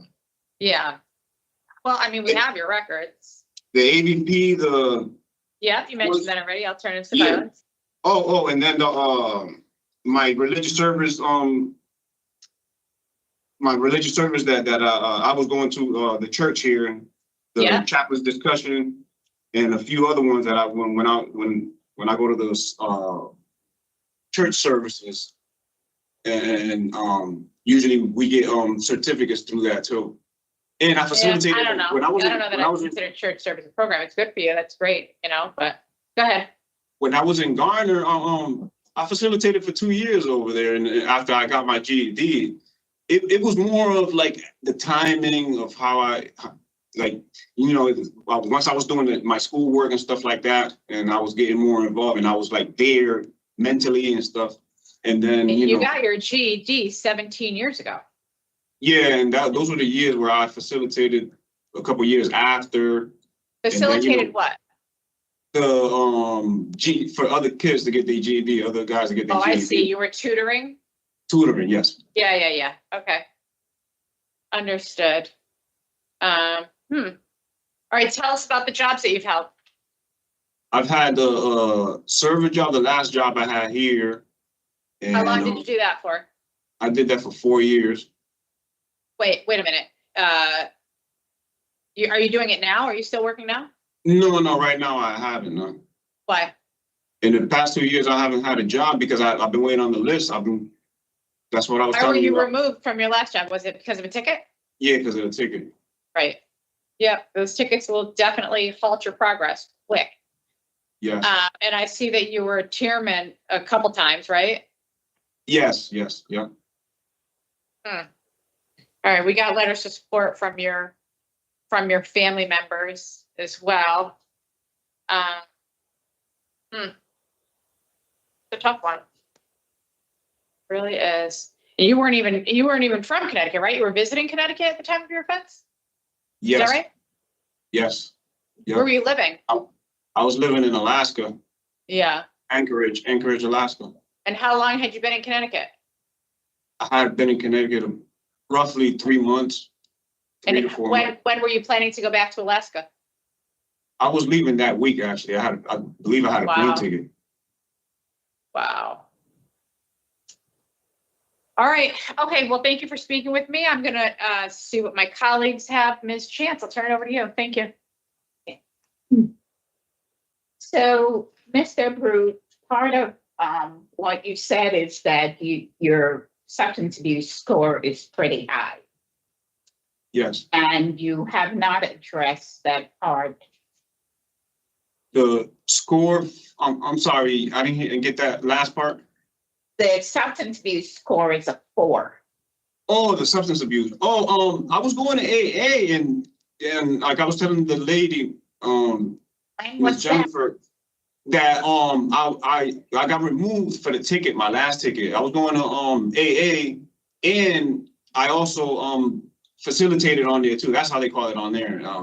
I was going to, facilitate for other guys at the AA, but for some reason, when did you attend AA? That was about I want to say about 5 years ago, 6 years ago. For how long? I went for about a year.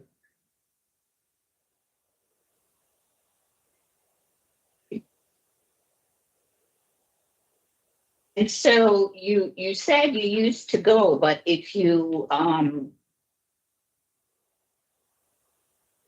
look at your tickets, you understand why you have you had I think you had addiction services.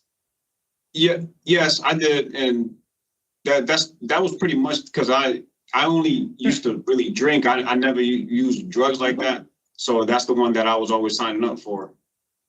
Yeah, well, the PSI said that you had a serious substance abuse problem. I smoked weed here and there, but that was pretty much it, though. I wasn't really into drugs like that. But it named, PCP, ecstasy, heroin, and cocaine. You've never taken any of those? No, I've never used none of those drugs.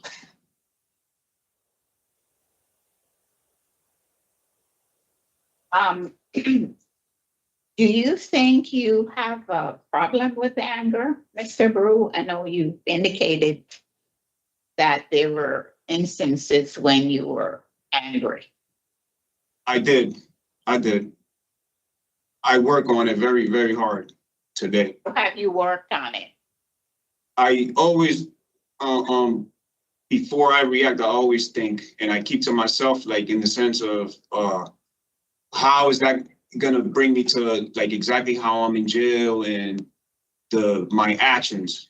I gotta always pay attention to what actions are gonna come behind once, you know, that triggers that. Because I know it's not gonna be positive. So if it's not positive, I stay away from it. Do you think that taking an anger management program might help you? Yes, I believe it. Okay. So do you understand when you say you have certain issues and you're not taking programs to address it, how concerning that can be? Absolutely. Okay. And you know, it's obvious that you're not able to take the programs that you need because you have all these disciplinary reports. It's all, I wanted to say that it's all in time too. Like once like the ticket clears within like a year, the programming starts coming back in effect and stuff like that. So that's why I was recently like now waiting. The counselor, yeah, but in 2023, you have 4 tickets. Yeah. Then in 2022, you have 1. And, you know, the one in 22 and 2017, they were serious tickets. And so I don't know how much time you had to do when you received those 4 in 2023, because they were in the months of July and August. And then you get another ticket in July of 2024. So the tickets are preventing you from completing the programs that you need. yes, and I wanted to say that the one from the last July, that one was cleared already in like November. So that's why the counselor, he had signed me up like December, I want to say roughly, or January, and that's what I've been waiting on right now. And because of that and the list of guys waiting too, though, that he was telling me, the counselor was telling me. But the problem, Mr. Brew, is you need to stop getting disciplinary reports so that you can take the programs that you need. Yes, I agree.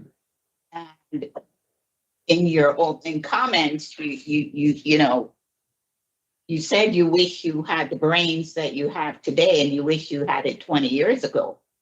Well, you know, whatever corrections you think your brain needs, it's not done yet. And it's evident by your DRs. Would you agree? I agree. Okay. And I just wanted to ask you, when you were a food server, how long did you do that for? 4 years? 4 years? Yes. And then you said shower worker. What did you do there? I used to clean the showers after everybody was done taking a shower in the units. And how long did you do that for? I did that one for about 5 years. Why don't you have a job now? I've been waiting. I'm on the list right now with the last ticket cleared in November. So that's what I've been waiting on right now. Yeah. So here's the issue here, Mr. Brew. I think that you need to do some additional programs.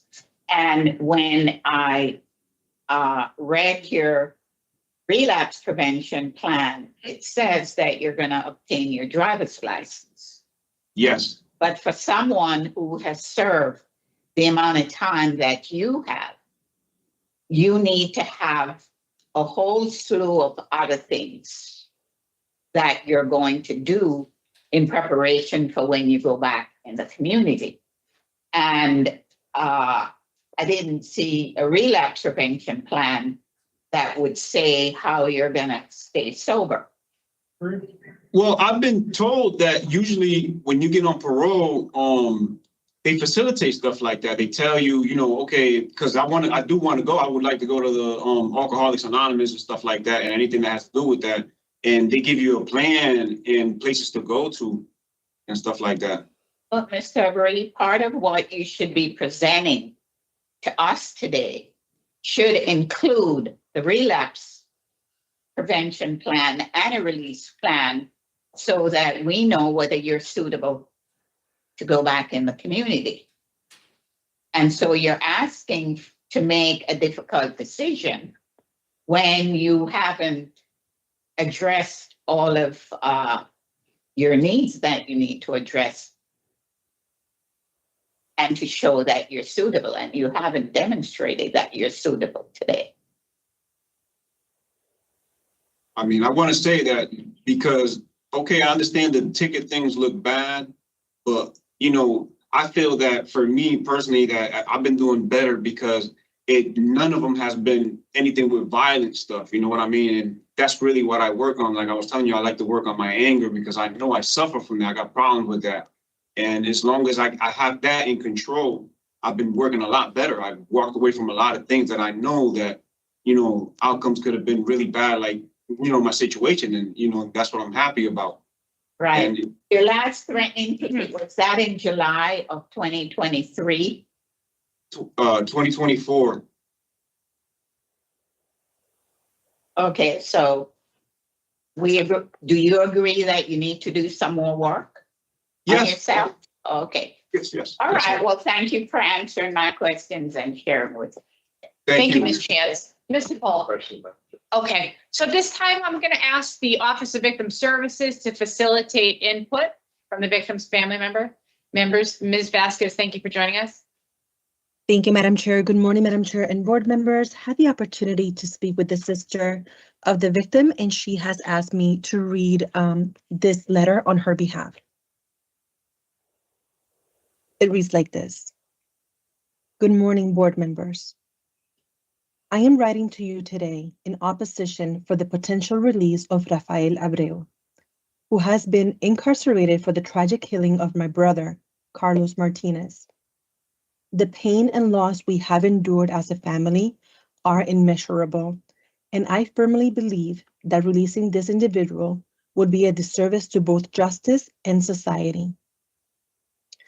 While I acknowledge the legal framework that allows for parole consideration, I would like to highlight the profound and enduring hardship caused by the senseless act of violence that took my brother's life. The crime committed not only stripped me and my family of a beloved member, but it also inflicted an irreversible wound on our community. The court, in its sentencing, took into account the severity of the crime. This was not an isolated incident, but a deliberate and horrific act that has left a lasting scar. In weighing whether an individual should be granted parole, I urge you to consider not only the inmate's behavior while incarcerated, but also the impact of the actions on the victim's family, the broader community, and the principles of justice that parole is designed to uphold. Parole decisions should reflect the balance of rehabilitation, remorse, and the gravity of the crime committed. Mr. Abreu has not only taken away a life, but has caused irreparable damage to the lives of those who loved and depended on Carlos, my brother. The emotional, psychological, and financial toll that on our family has been devastating. We continue to struggle with grief, and the absence of my brother leaves an unfillable void. Furthermore, I implore the board to consider that releasing an individual who has committed such a heinous act before serving the full extent of their sentence undermines the public's trust in the justice system. Are very foggy for you, Your Honor. It sends a message that the suffering of victims and their families may not be given the weight it deserves. Hi, Kirk. where I raised While my- rehabilitation is important, it must be balanced with the need to hold individuals accountable for their actions, particularly in cases where the crime It's was my as fault. severe and irreversible as murder. I've allowed my son to put a GPS As monitor the on. family of the victim, we have borne to Not because we as the want- family of the victim, we have borne the unimaginable weight of this loss, and it is only right that Mr. Abreu serves the full sentence imposed by the court. But- I respectfully ask the board to carefully consider the profound consequences of this release, the impact on my family, and the need for justice to be served in its entirety. Thank you for your time and for your consideration at this time. Sincerely, Janita. Thank you, board members. This is all that I have for this case. Ms. Vasquez, and we thank the victim's sister for providing that statement for us. There was multiple violations.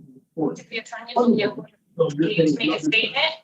To begin with, State's Attorney Gary, if you have any comments you'd like to make, you may do so now. Thank you. Yes, briefly. Good morning again, members of the board. The sentence Mr. Abreu is currently serving is appropriate for the severity of the crime he committed, and he should serve what he has remaining of his sentence. In the interest of time today, I will not state all the facts of the case since the board is already familiar and you already stated the facts, but I will note that Carlos Martinez did lose his life due to the actions of Mr. Abreu. We understand this crime was committed when Mr. Abreu was under the age of 21 and acknowledge the programs and work he has done while incarcerated, but this crime was extremely serious and violent. Mr. Abreu was convicted of manslaughter in the first degree with a firearm by a jury after trial. Although originally sentenced to 38 years, Mr. Abreu received a sentence modification, reducing his sentence by 8 years in July of last year. It took great strength for the victim's family member to provide input to us today. It is clear this crime still has a serious impact on the victim's family, and the state takes the same position as the victim's family. Given the serious nature of the conviction and the impact of these crimes on the victim, the state opposes the early release of Mr. Abreu. Nothing further. Thank you, members of the board.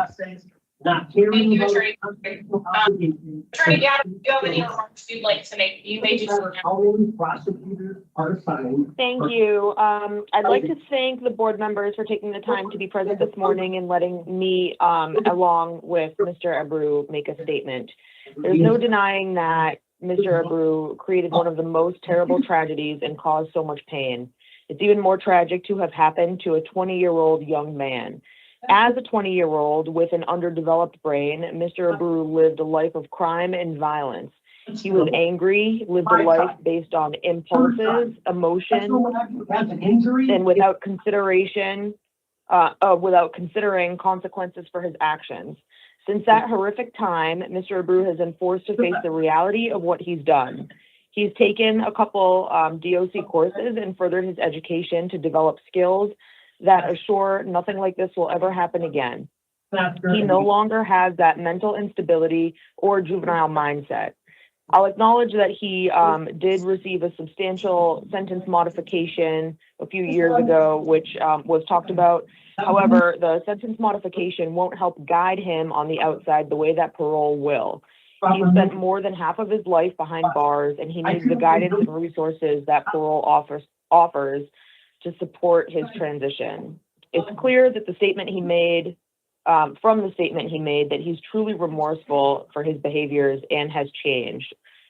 He now thinks before he acts, knows why he's deciding to do something before he commits to actions. As a 43-year-old man, he's matured and learned from his past. He now has goals and wishes the opportunity to be released into society with the stable support from parole and his close family members and friends. He's demonstrated substantial rehabilitation here today and also agrees to continue that journey on the outside.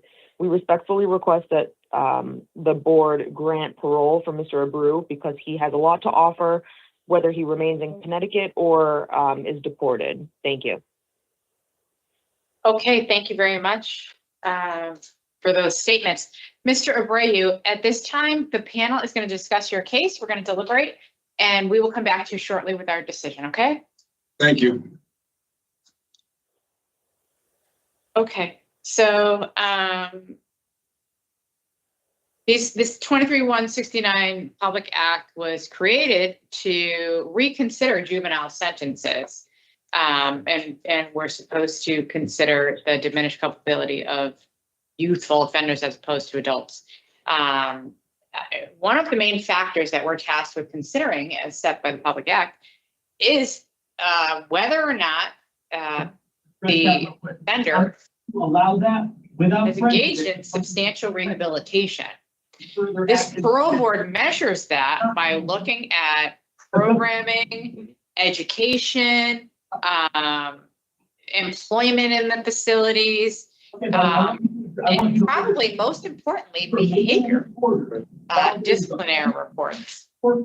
And the supremacy of the. In this case, we have some serious disciplinary reports, infractions that went on for his entire incarceration. They began when he came in and they ended last year. Okay, that's all I got. There has been substantial rehabilitation in this case. I also can't find that there's a reasonable probability that he would remain in the community without breaking the law, which is another factor that we have to consider, according to Public Act 23-169. Because if we can't behave in a secure environment, how can we do that out in the community? I just don't find that. I can appreciate that Mr. Abreu was 20 years old when he committed this horrible offense, and that he's not the same person, that he probably has matured some. And I'll give him the credit for the 2 years that he's been clean while incarcerated, but it's just not enough for us in a case like this, given the overall negative impact on the victim, the victim's family, and the community as a whole. All of these things. So I could not support a grant in this case today of parole. There's just not enough here. Ms. Chance, that noise is so annoying. Is the door closed in that room? Yes, it is. On the third. Okay. Unfortunate. Okay, Ms. Chance, I'm sorry. Madam Chair, I agree with everything that you have said. I'm concerned about I'd like to say is whether Mr. Abreu has been in the motion rehabilitated enough that he can go out and remain without committing, and I'm not seeing that here today. I'm hearing them anyway because the case is already. When I read the offense, part of what Mr. Abreu said was that he was angry at the time. He has not taken that program. He denied that he had a substance abuse, but when the PSI was done, it identified several substances that Mr. Abreu was participating in while in the community, and he has not addressed that addiction services program. Thank you very much. Just so that His behavior in terms of the 28 disciplinary report, the most recent, which was last July. So I appreciate that, and that's all I have. It's part of the reason why he's not able to continue on his journey of rehabilitation. So for me, I don't find him suitable today to be returned to the community.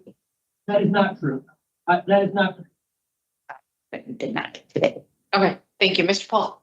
I agree with what you both said. Okay, Yes, they can do GPS, right? all right.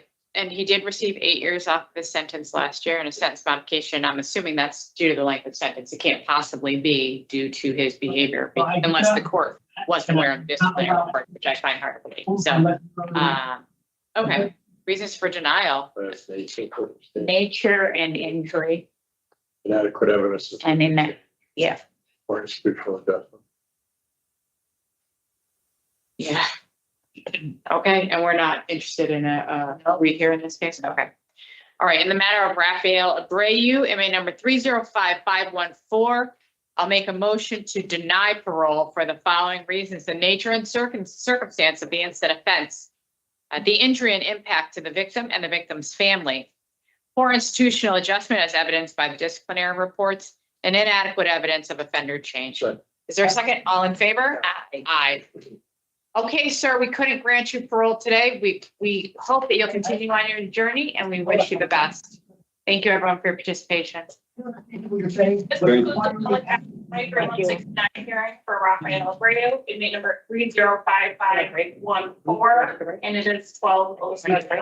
Even stating why you. This is the threshold of my church. Hearing is concluded now. You can exit the room, okay? Where's that noise coming from? I don't know who this person. The background noise is the other MacDougall video room. Allow people I don't know in there for a reason that is absolutely void of any process. There's been no trial. My son's guilty of nothing. Yet you want me to allow people into my church? Did he tell me right now that David is right with his Savior and he loves me like a brother?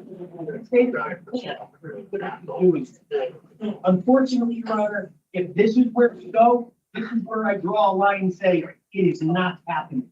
No one is coming in my home unless you're gonna sign a search and seizure warrant right now, and I wanna see the affidavit that you have to back it up. And this is where we have a very fundamental problem, is I am not going to allow the state into my church. There's a separation of church and state, First Amendment clause that you can't establish a religion in my home. And a second one that says they can't stop the free exercise of mind. You're making an awful lot of fundamental giant decisions with the one that you're about to make. Just get the officer, please. Remembering there's about 100 Supreme Court precedents. Can you hear us? Yes, we can hear you. Yeah, can you please get the officer that's out there? Yes. Thank you.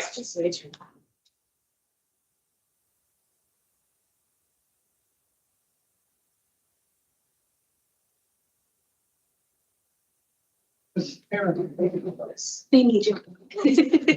Yes, ma'am. Is the officer there?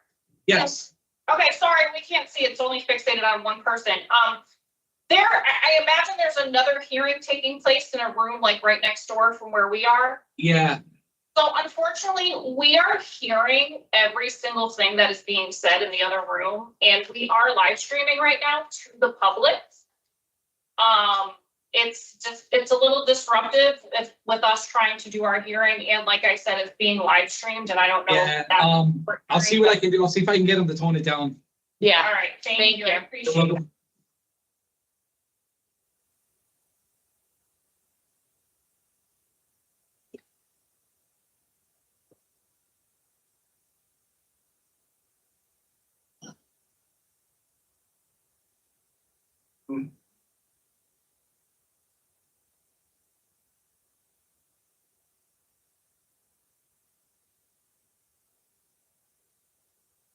There's another problem right there. Am I gonna read this first or? You're gonna introduce. Now you're gonna detain him without the process of law and trial? Due to a failure to appear that was a court problem? I just want to get, well, you haven't heard all. Well, the first two here. I am so sorry. Can you have the officer to come back in the room because that is still very loud? Yes, of course. One moment. Maybe he didn't talk to them yet. You know. Maybe he didn't talk to them yet. I appreciate that. Okay. He's going and speaking with them now. Oh, okay. Thank you. I appreciate that. Of course. We're gonna get started in just a second. Okay, he just spoke with them, so hopefully Background here. that Yes, helps. thank you. All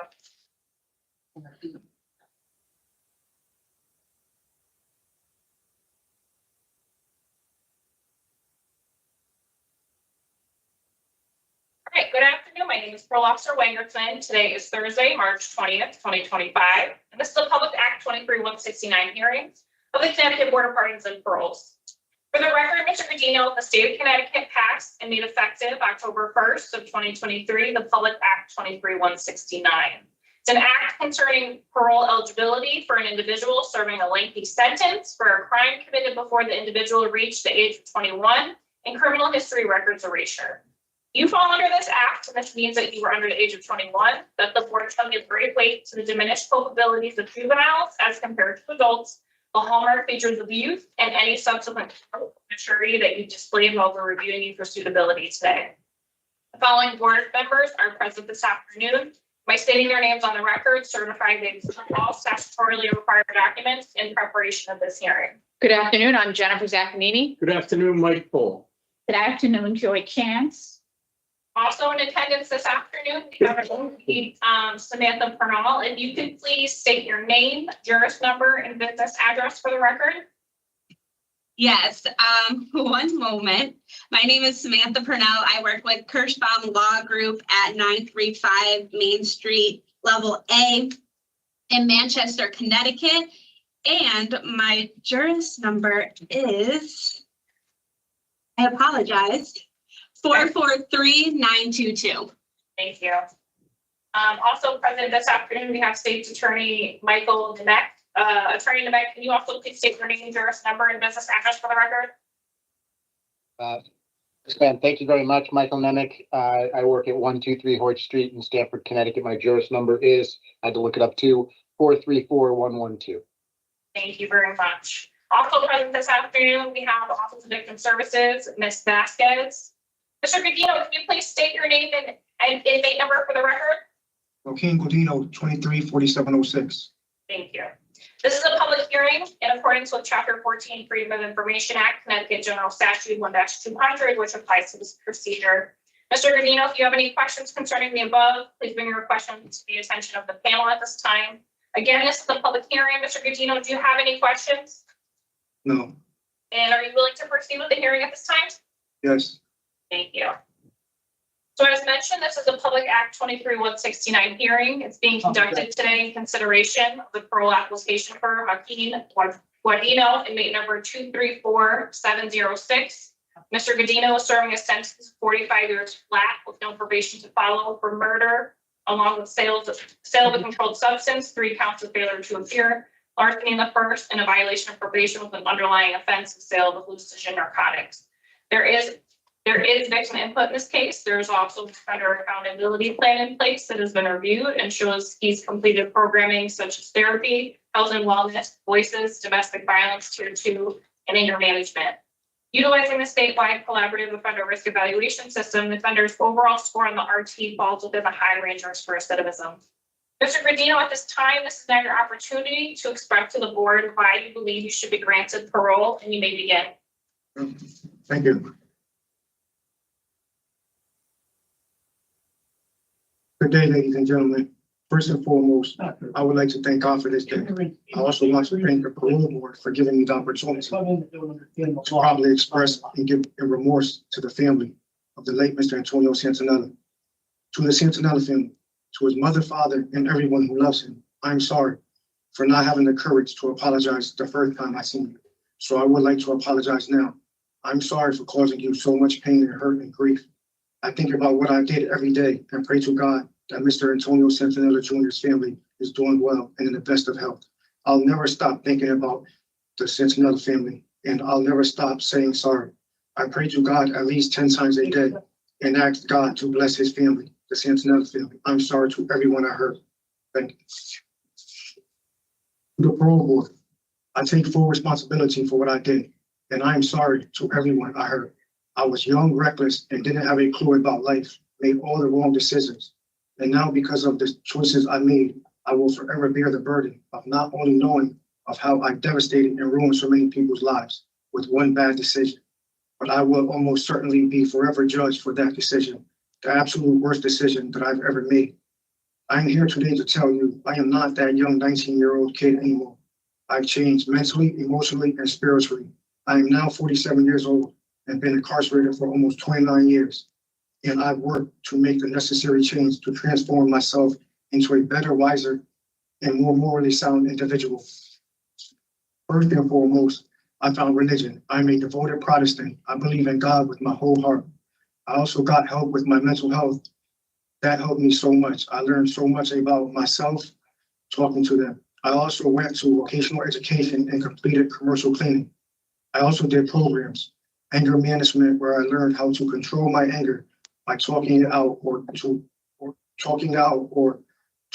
walk away from a situation to cool down. Voices, where I learned violence hurts all sides, the victim, the victim's family and loved ones, my family and community, and it goes on.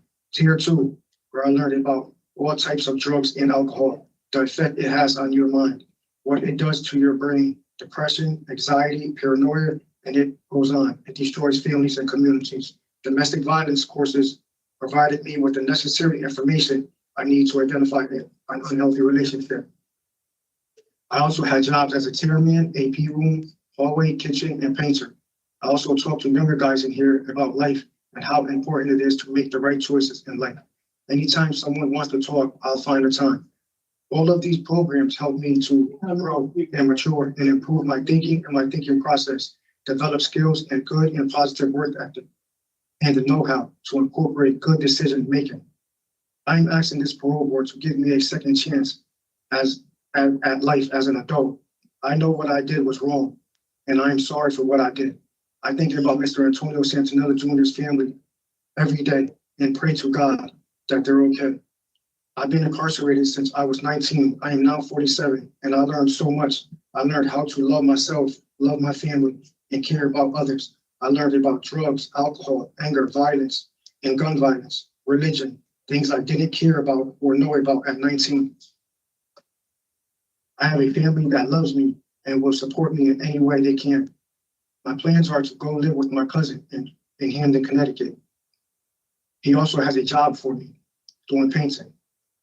I want to work for 3 years and open up my own cleaning service. I also think a halfway house will be the best for me. I think they can help me with setting up programs for me, like mental health, a job, my ID, and other important stuff like AA and NA. My goals are to get my car license and my own apartment and own business. I also would like to help younger kids and talk to them about gun violence and how important it is to make the right choices in life.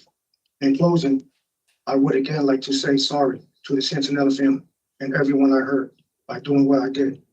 I want to thank the parole board for allowing me the opportunity to present myself and my aspirations in front of you. Thank you. Okay, thank you for your statement, Mr. Gudino. This panel has reviewed your case extensively, everything from the time of the offense through your history with the Department of Correction. In addition, we reviewed a packet of information submitted by your attorney and a summary of your interview with the parole officer. So we're very well versed in your case. We received letters of support from your family members. We do have some additional questions for you. When we're done with our questions, we'll ask the Office of Victim Services to facilitate any victim input.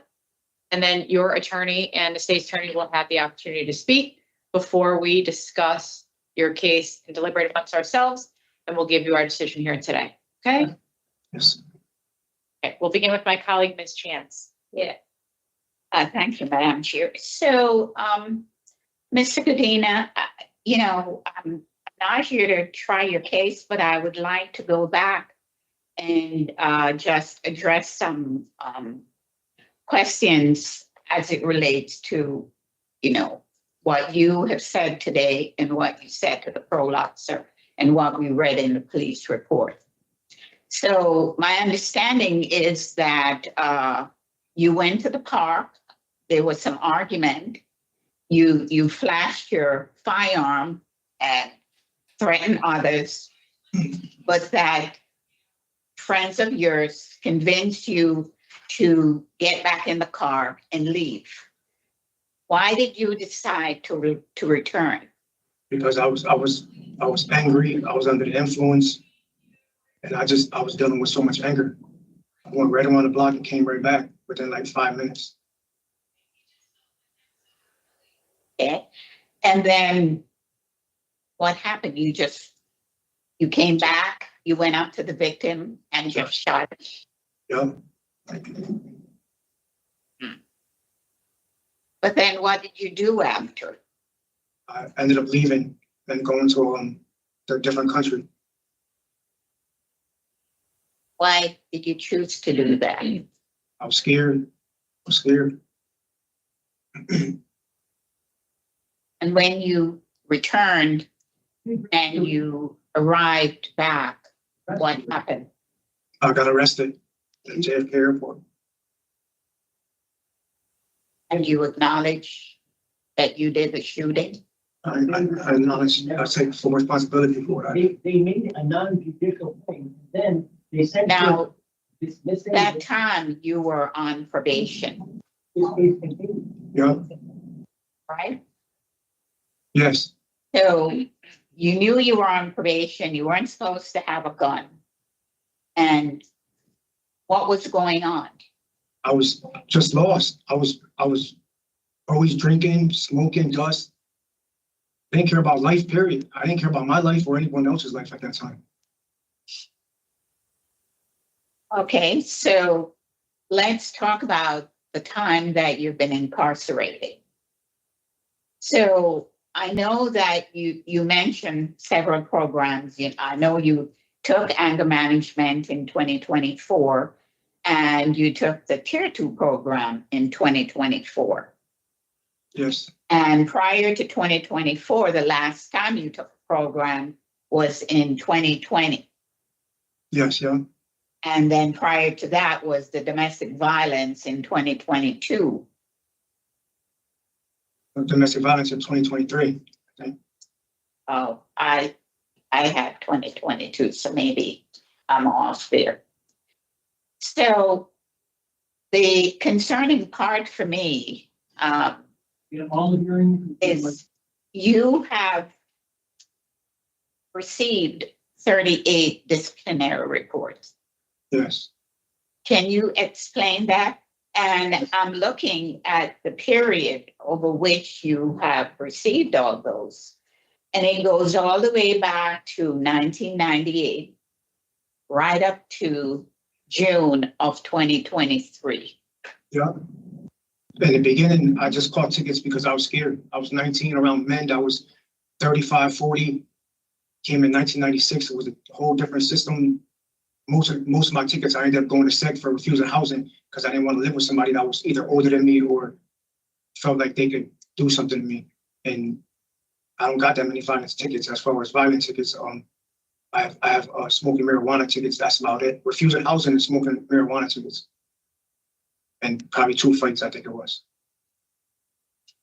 Well, you've mentioned a few, but there's 38 of them. Yeah, most of them were for refusing housing and I don't know. Disobey direct order fighting, contraband B, violation of unit rules, flagrant disobedience, intoxication, fighting, threats, intoxication, and it keeps going on and on. yeah, the violation. So there's very few there for refusing housing. Yes, the ones I caught before years ago, I don't know. I can't even remember what they were for. But like you said, it was disobeying a direct order from a CO or something, maybe locking up or a hot pot that was turned up. So, what I'm saying is in between. So 1998, 99, 2000, 2001, 3, 4, and then 7, 10, 11, 12, 13, 14, 15, 16, 18, then 20, and 23. And so in between some of those 3 and 4 years is when you were able,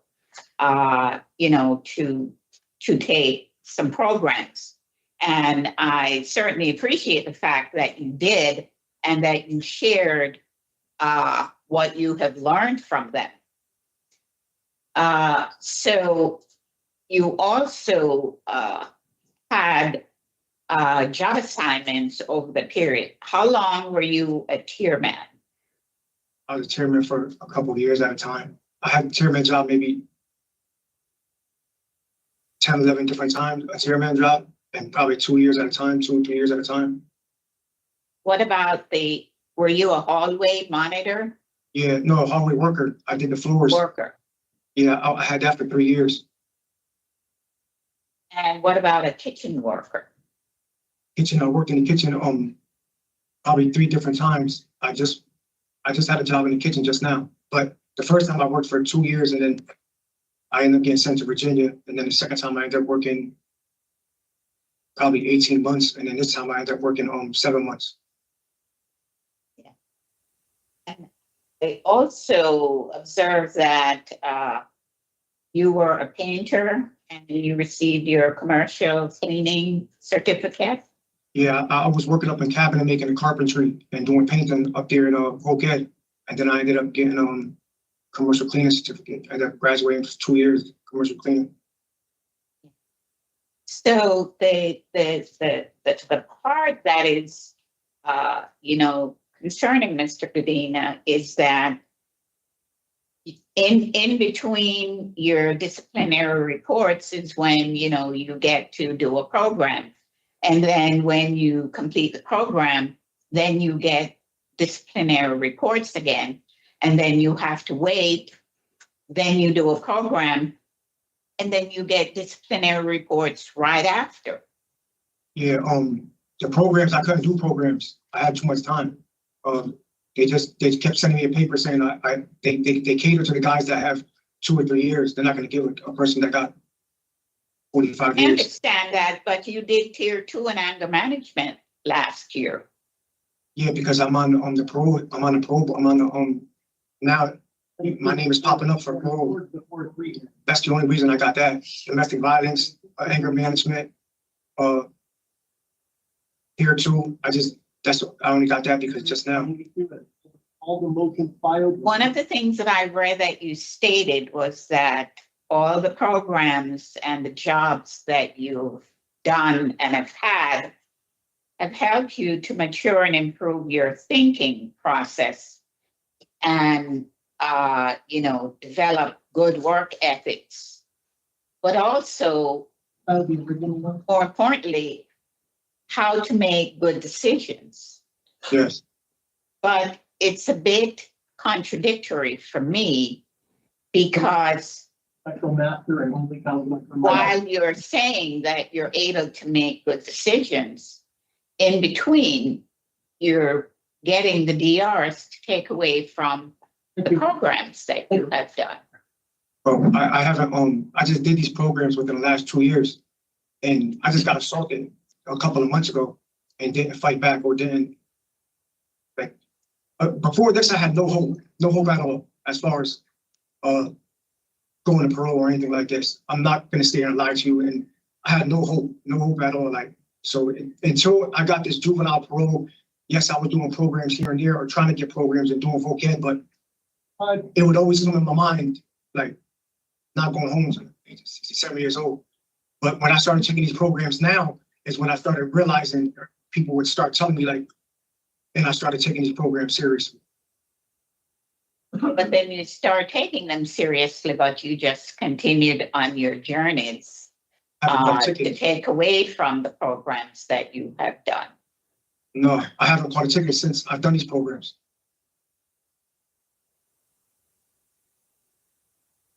Actually got assaulted and got a broken jaw, broken nose, and fractured skull, and didn't fight back. That could have been the easiest anger management right there, I think. When did that happen? 4 months ago.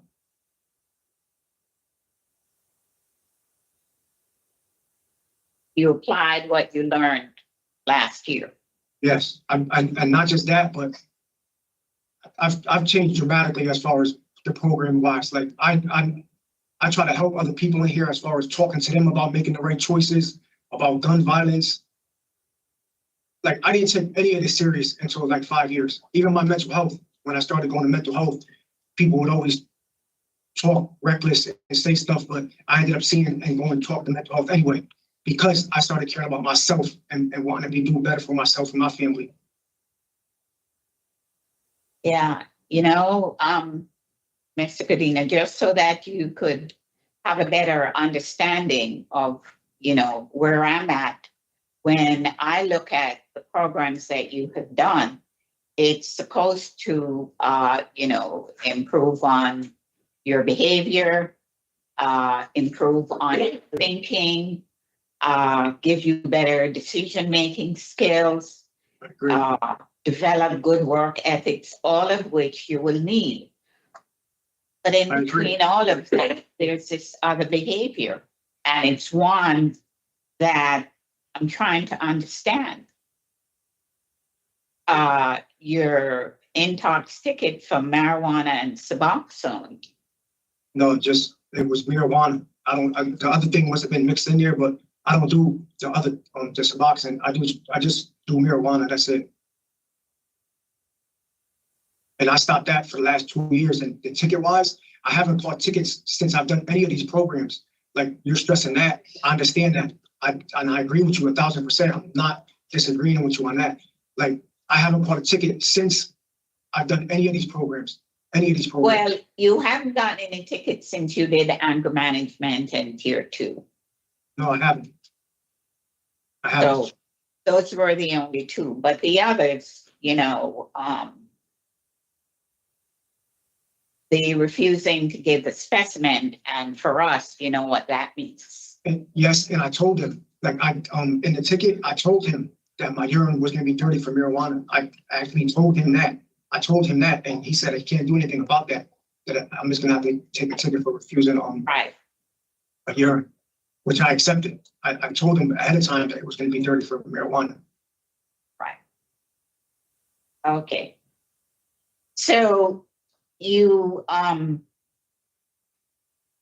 have a release plan, and I went over it. You have a job, you want to start your own commercial cleaning business, you want to speak with the youth, but then you say if you have time, you might attend AA meetings. No, not if I got time. I'm gonna attend AA What I meetings. read.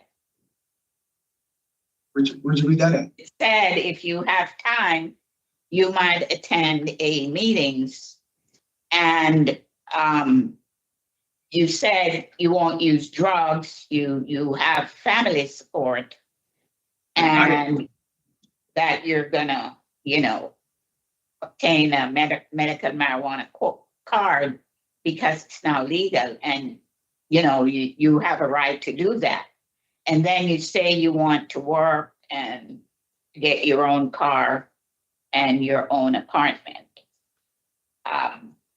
But I was concerned a little bit about you didn't have a really good relapse prevention plan, considering that in 2023, you were getting tickets for a dirty urine.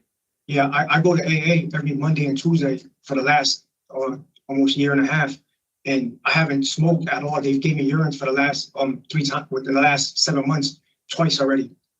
Almost so, but definitely when I get back out there, I'm planning on definitely going to AA and getting help with my anger management, my mental health, and also with drugs. But I would like to go to a halfway house for that type of help. But there's no doubt in my mind that I'm going to go get help for that's what I came to jail for. That's like I have to get help for that. That's automatic. Well, I appreciate you saying that you're going to talk to the young people about gun violence because it's still going on.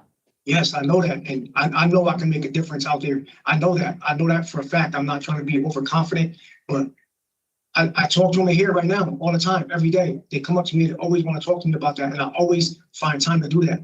But that's the most important thing that, to me, is to talk about gun violence out there right now. Yeah, but Mr. Gudino, you really have to focus on your disciplinary reports because it really is getting in the way of you being suitable. Yes, I do. I agree with you on that, and I agree with you. All right. Well, thank you for answering my questions. Here. Thank you very much, Ms. Chance. Mr. Paul? All right. Mr. Gudino, I share some of the concerns that my colleague, Ms. Chance, brought up. Your intoxication ticket is for marijuana and Suboxone, and part of that reason is you don't know what's in the drugs that you're taking. You're in prison, right? So that's why it also concerns me that you're interested in using marijuana when you're released, because the same thing can happen on the outside. You just never know. Never know what's in the drugs you're taking. Yeah, I agree with you. I agree with you on that. But yeah, I agree with you on that.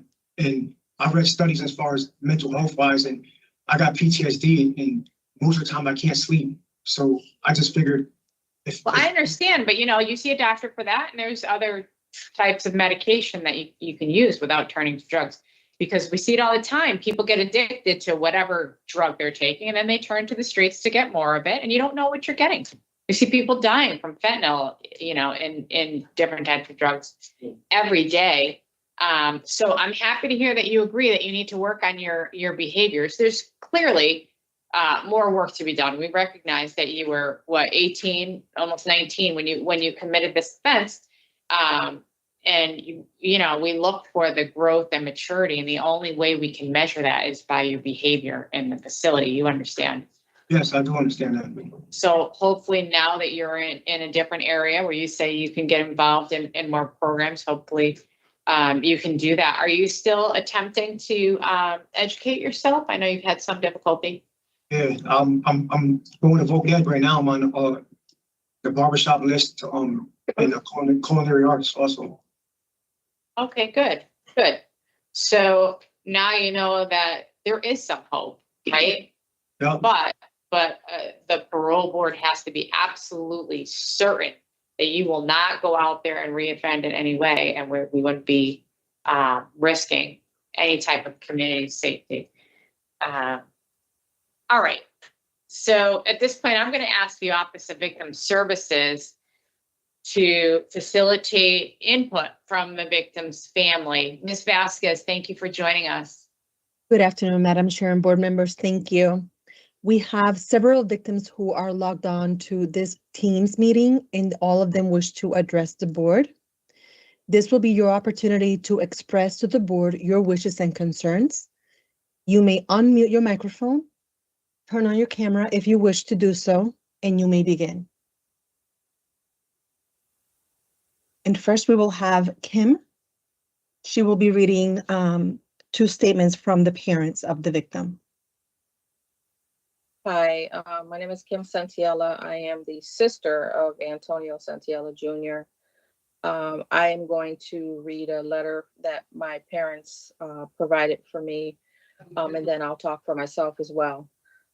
We as a family decided that it wasn't in my parents' best interest to be a part of this meeting. They're older, not in the best of health. And of course, as you understand, this is very upsetting for them, and we prefer not to have them stressed with this situation. My mother's written a letter on behalf of her and my father that she'd like me to read. In her letter, she uses the name of the brother, the person that killed my brother. I'm not going to say his name. He doesn't deserve that. He doesn't deserve for me to use his name.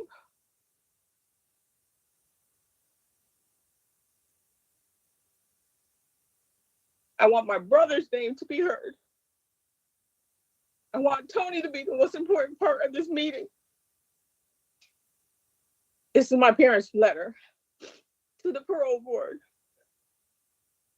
We are writing this letter in regards to the parole meeting for the person that killed their son.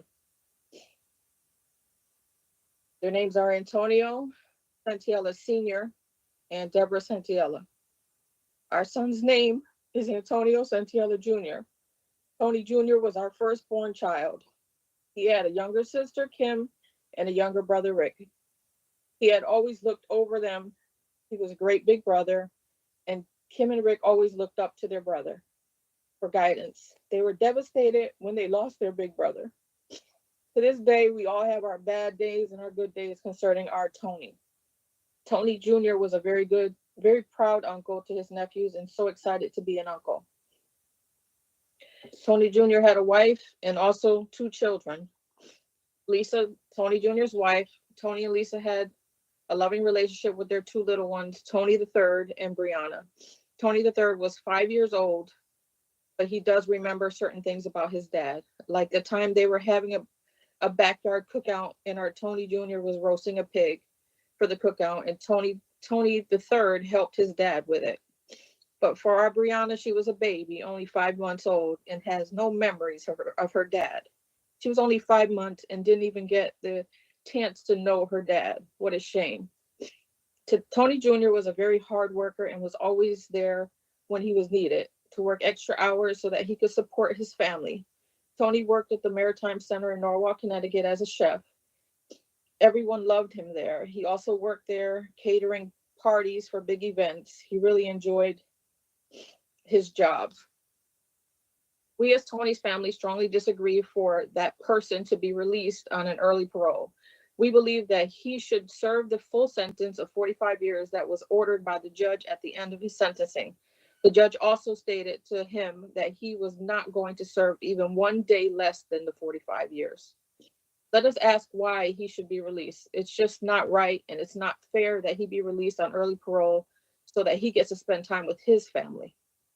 Tony Jr. was a good son, brother, uncle, husband, and father. He was someone to be proud of. Tony Jr. is gone forever and not with us, with his family, because that person took his life away from all of us. As much as it hurts to say, death is forever. If Antonio Santiago Jr. was still alive today, he would have been here to see his 2 children grow up. How proud of a father he was. He would be with his family and he would have met his 6 grandbabies that he was never able to meet due to the fact that that person took his life and so much more away from him and from all of us. There are no words that can explain how much we miss our oldest child. Let this person that took the life away from him stay in prison until the 45 years that he was sentenced.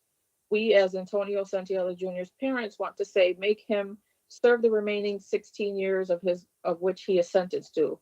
We strongly disagree with him getting released on an early parole due to the fact that he has taken so very much away from our Tony and from us. We are so proud to say that Antonio Santiago Jr. was our son. In the closing of this letter, we would like to thank Victim Services for all that they have done for us. We would also like to thank the Board of Parole for taking the time to listen to what we have to say. And it's signed Mr. and Mrs. Antonio Santiago Sr. And with that being said, I'd just like to add a few of my own words. I basically echo my mother's words. He was a great brother, son, husband, father, uncle, cousin, friend. He was young and happy and so proud to be a father. Tony was supposed to move to Florida when he was taken from us. His family had already made the move and he was leaving soon. He told me that he couldn't believe how much he missed them and couldn't wait to get there. Little did he know he would never see them again and they would never see him again. This person took so much away from Tony and so much from our family. This person sits here today asking to be released, probably using the excuse that he was young. Tony was young. Tony doesn't have a voice to ask for a second chance at life. This person doesn't deserve a second chance either. He took Tony's life and he had absolutely no remorse for it. And I'm going to add this separately, but he's taken all these courses and he's found God and he's praying, but he's doing this because he knows he's up for parole, not because he thought it would make him a better person. And those programs prove that. Maybe he's gone to church, maybe he's taken the classes, whatever he needs to do to sit in front of this parole board and act like he's doing so much to make himself a better person. Tony didn't have any opportunities. Tony didn't get to live. Tony doesn't get to sit here today and ask for another chance. My family has dealt with this heartache for so many years, and although the pain is easier to deal with, it's always there. We still cry. Our hearts still hurt. We still talk about him all the time. We wonder what he would look like, what he would say, how he would talk, what he would be doing in his life. We know how proud he'd be of his children and his grandchildren. Today, I'm asking that this person serve the remainder of his sentence. Tony didn't have a choice. Unfortunately, he took Tony's life, and the consequence of taking his life is 45 years, and you should continue to serve 45 years.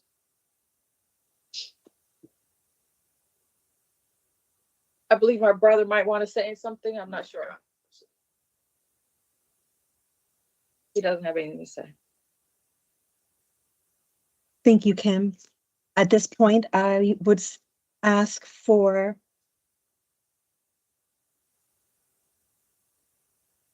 Jen. This is your opportunity to share something to the board members. Hi, good afternoon, ladies and gentlemen of the board. My name is Jennifer. I am, Tony was my brother-in-law. I am Lisa Santiella's sister. And I just have a brief letter to read on my point of view. The day Tony was taken from us is the day I said goodbye to the sister I once knew and loved. I had to unwittingly say hello to a shell of a broken version of herself. I was there to witness the phone call that would change our family's life forever. The scream of devastation that came from my sister's soul as she crumbled to the floor is an image that will never leave me, and quite frankly feels like it just happened yesterday. Tony was literally the love of my sister's life. The day he was murdered, half of her broke in a way that has never been repaired and will never be repaired.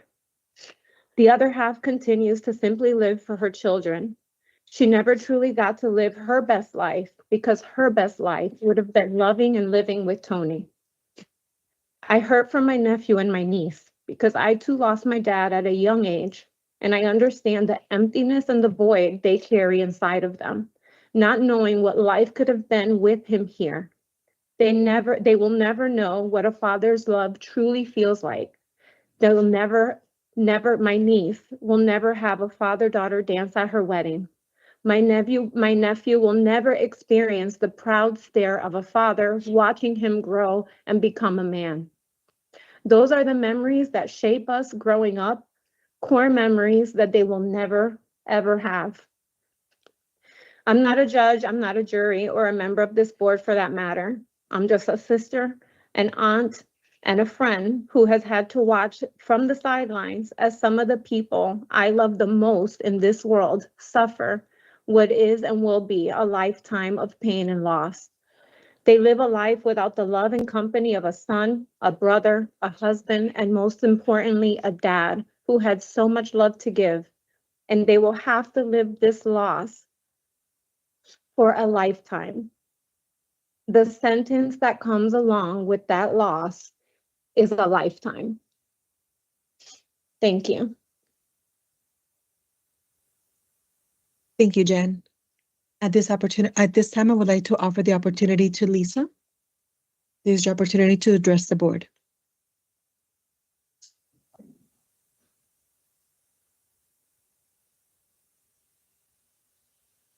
Good afternoon, board. My name is Lisa Santiella, and I am and will forever be Antonio Santiella's wife. He is my best friend, my husband, my soulmate.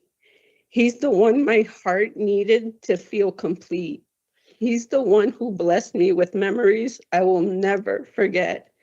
He's the one who completed our family with two children that had to grow up without their dad, and all in a blink of an eye, lost. My best friend, my husband, my soulmate, and the father of our two kids at the age of 25. You will hear me say he is instead of was, because he forever will be my best friend, my husband, my soulmate, and the father to our beautiful kids, which at this time were 5 years old and 5 months old. I suffered losing my dad at a young age over an accident and remembering seeing the face, the hurt, and the loss my mom felt. And I prayed I would never have to endure such a thing. But here we are, having to look at our 5-year-old son and trying not to break down while explaining to him that he will never see his dad again. The look in his face was indescribable. The tears of confusion, but why, mommy? Why can't I see my dad? All I could do is just hold him tight and telling him, I got you. Mommy will always protect you. No little boy should have to grow up so fast. No little boy should have to become the man of the house at such an early age. None of this would have happened if his dad, Antonio Santiella, would not have gotten killed by the person who claimed he did this because he had no father in his life. Those were his words. I asked the judge then, so does this give my son a reason to do the same? Does this give my son a reason to go destroy someone's life, take someone's child, as this person has done to us? Our daughter, our beautiful 5-month-old daughter, to the one who never got a chance to meet him and know him. Our daughter in my arms at 5-month-old, just holding her tight, saying over and over again, I'm so, so sorry, baby girl. And all I could say was sorry, because how can you ever say to a baby, your daddy is no longer with us? Daddy was killed by this inmate who had no heart, who had no care for life and what he had done to others.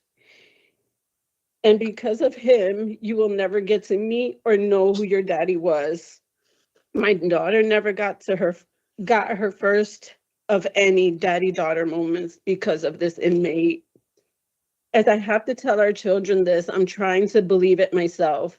That very moment when my husband took his last breath, I gasped for air and my heart broke. And at that moment, I wasn't sure why, but all I felt was my life was dying. And that's exactly what happened. My husband, Antonio, took his last breath. He was my life. My life would never be the same and has never been the same. Our son had 5 years and just 5 years of memories with him.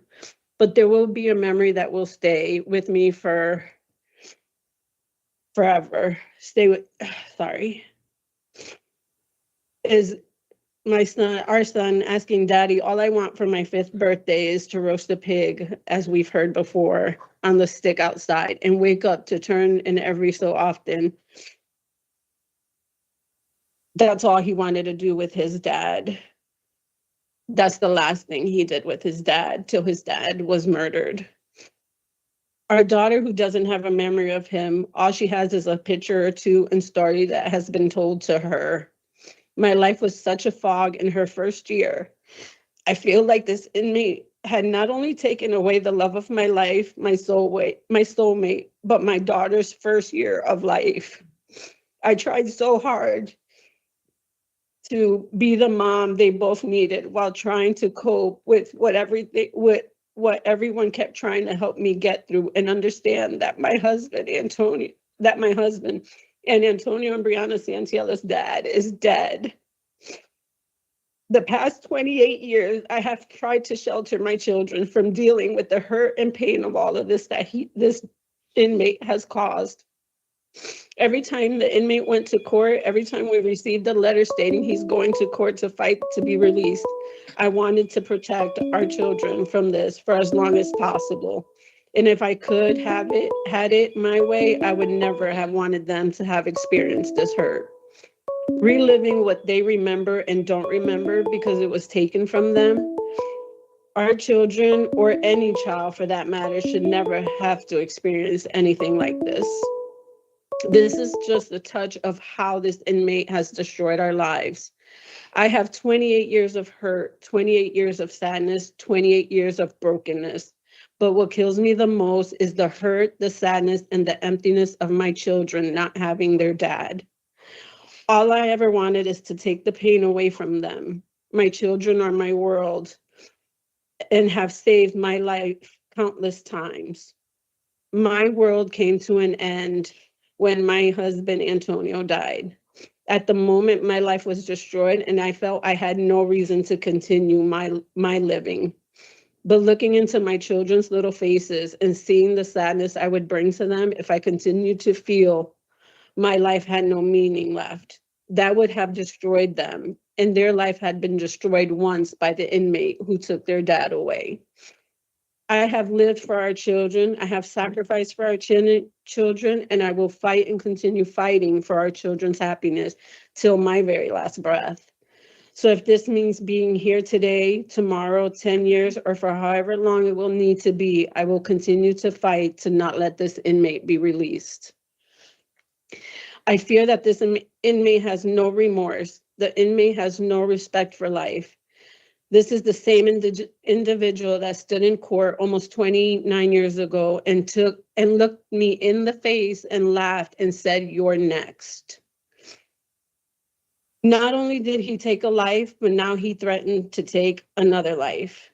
Not only do I feel he has served, not only do I feel he has not served enough time for taking Antonio Santiella Jr.'s life away, but for the fear of my life, my children's lives, and anyone around him.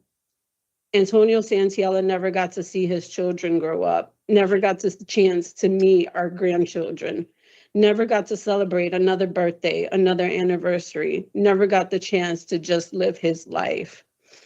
I ask you to please consider the outcome with an open mind and an open heart, and understand how just at a blink of an eye, this inmate who killed my husband, who fled the country and was able to destroy an entire family, has no right to be sitting here today asking to be released. Thank you. Thank you, Lisa, for your statement. At this time, I would offer the opportunity to Antonio. You may unmute yourself and turn on your camera if you wish to do so.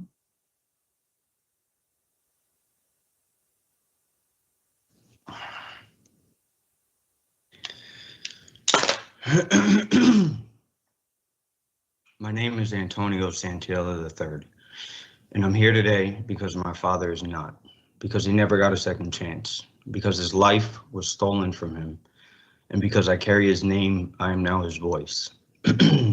This hearing, it's unfair. It's unfair that my family has to be here, reliving this pain, begging for justice that should have never been questioned.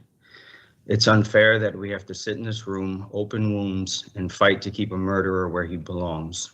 But you know what's most unfair? That he even has a release date to begin with. Our father never got one. He never got the chance to wake up, to rebuild, to move on. He never got the opportunity to have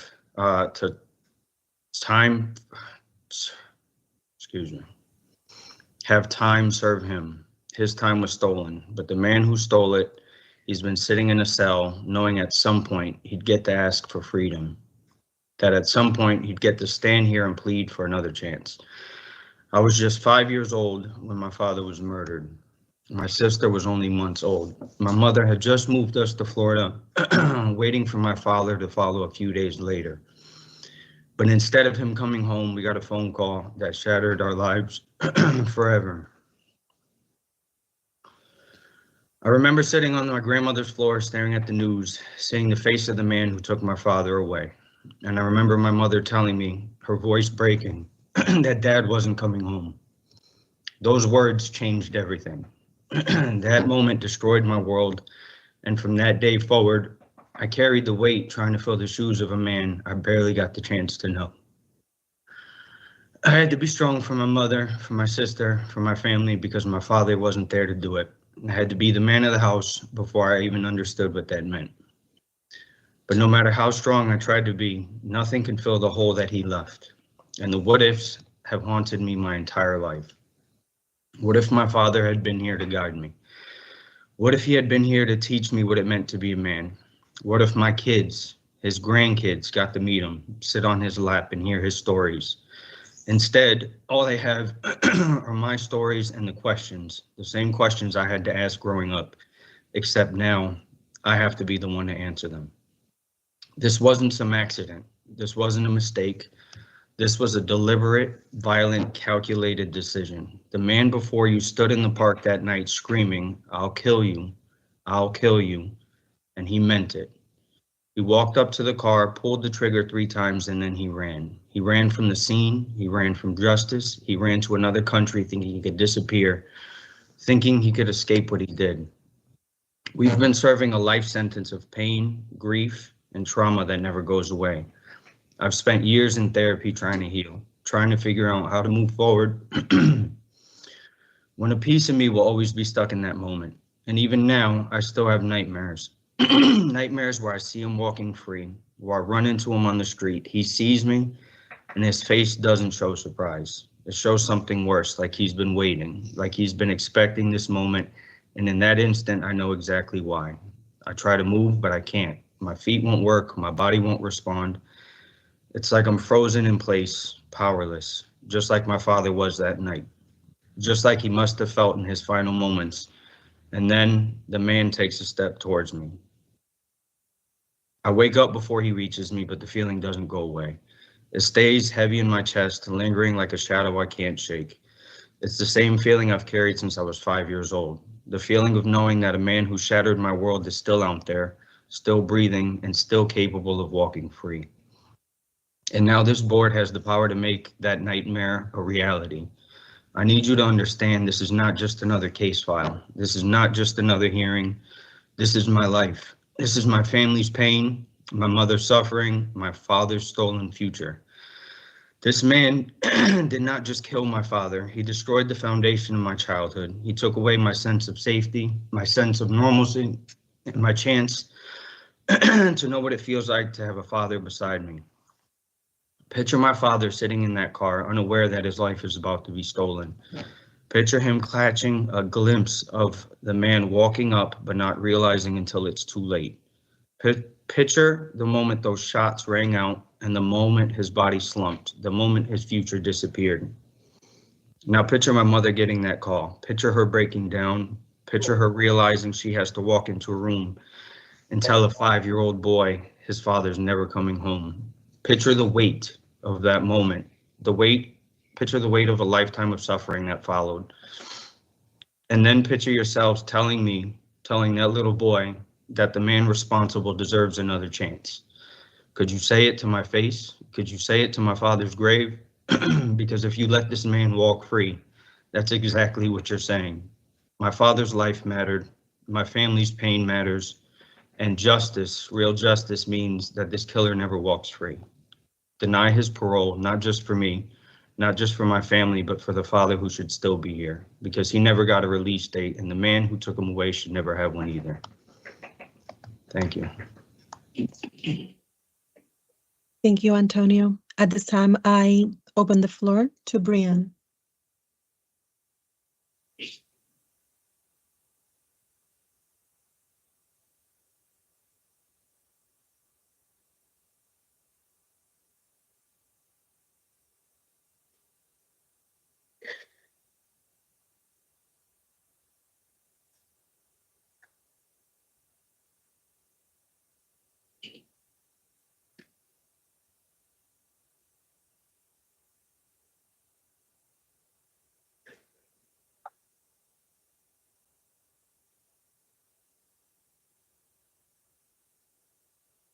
Good afternoon, board. My name is Brianna Santiella Green,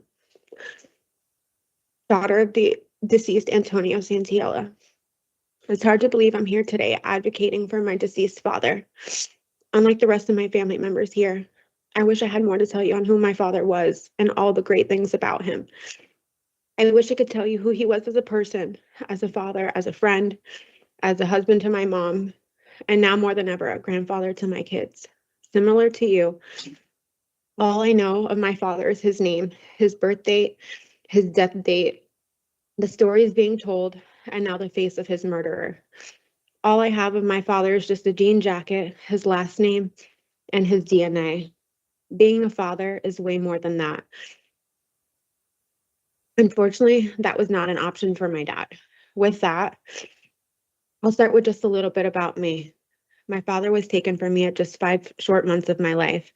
Life as a little girl was just a little different for me. From my first words to my first steps, down to marriage and having all 3 of my little ones. I didn't have my dad there to witness any of it. Starting from the beginning of my first words, which was probably dada. Like most babies, this was unfortunately just a milestone that was met, a word added to my vocabulary as a baby because there was no dada. Then growing up as a little girl who hated Father's Day, who never got to attend father-daughter dances, whose dad never got to come to any activities or sports, birthdays, graduations, or just simply everyday life. As a little girl, you envision the day you get married. You dream of the dress you'll wear and all the little details in between. I never wanted to get married or have a huge wedding because of the anxiety, panic, and level of emotions that one can feel when thinking about walking down the aisle alone. What's supposed to be one of the happiest days of my life came with so much fear. My father's birthday is on one of the most unfortunate events, 9/11. Who knew what who knew that a moment of silence could be so loud? That every year in school, come this day, you have to take a moment with your teacher and explain what this day is so you have the mental and physical support, giving the teachers an understanding of why this moment of silence is so emotional for you. Where there should be a day to celebrate another year at life, I mourn the loss of my father. Here I am almost 29 years later, a woman in Christ, a wife and a mother, the grown-up little girl who overcame all those suicidal thoughts, the little girl who missed her daddy, now growing up to realize, how do you miss someone you never even knew? You don't. It's all just wishful thinking. The idea of what life would be like if this little girl had her daddy. The little girl who has 2 pictures with her daddy and barely has any pictures as a young child. The little girl who nobody knows anything about from this time because life was such a blur. The little girl who had to grow up so fast, the endless sleepless nights, the consistent tears, or the milestone just to make it past 26 years old. That should never be one's goals. But who can you be mad at other than the man who caused this? It's crazy to think how much hurt you can feel so many years later. I found peace knowing that one day I will reunite with my father, and when I get up to those gates, Daddy will be there, hands out and ready. A girl needs her dad. Instead, she had her brother, who growing up should be your best friend. Instead, I had the brother who had to pick up the pieces and try to play dad. Imagine growing up hating your brother because of a role he was forced into. The Lord knows how much I love my brother and how thankful I am for him, but it didn't always feel like that growing up, and it's not his fault. A 5-year-old little boy should never have to play that role. The little girl who watched her mom struggle. There's no amount of words that can explain the way I've seen my mom hurt in the way she has over the last 29 years, almost 29 years. That's in front of me. Imagine behind closed doors. The episodes of reliving it or always feeling like she needs to be strong for us. The financial struggle, the emotional damage that was caused. Watching your mom play the role of the mom and dad when having a 5-month-old little baby and a 5-year-old little boy as her husband just got ripped out her life. I now get to watch my mother have a second chance at doing life, not just with me, but with my daughter. Everything she couldn't do with me, every moment she doesn't remember, every moment she couldn't see, she now does with my daughter. I could only wish you guys could see a love like my daughter with her Mimi. I've never met another woman stronger, and for that, I'll forever be grateful. Tony and Mom, I know you guys are listening, and I love you both more than words could ever describe, and I know how proud Dad is up there looking down on us. Now today, I'm here 28 years old, married with 3 little babies. I have an 8-year-old, a 5-year-old, and a 6-month-old little one. Some may think I'm overly obsessed with my kids simply for the 60,000+ pictures I have, down to every single milestone written, all the small things and the silly things, down to the size of their heads. I do this because I was the little girl who didn't have any of it, who no one actually remembers Bree as a little baby, but more so for my kids to have the memories when they grow up and they can show their kids and all the generations after them. I pray every day my kids never have to feel the pain of losing a parent at such a young age. My 2 youngest kids are now the same age my brother and I were when we lost our dad. I couldn't imagine life without their dad here. My husband, my life partner, and my kids, King, their knight in shining armor.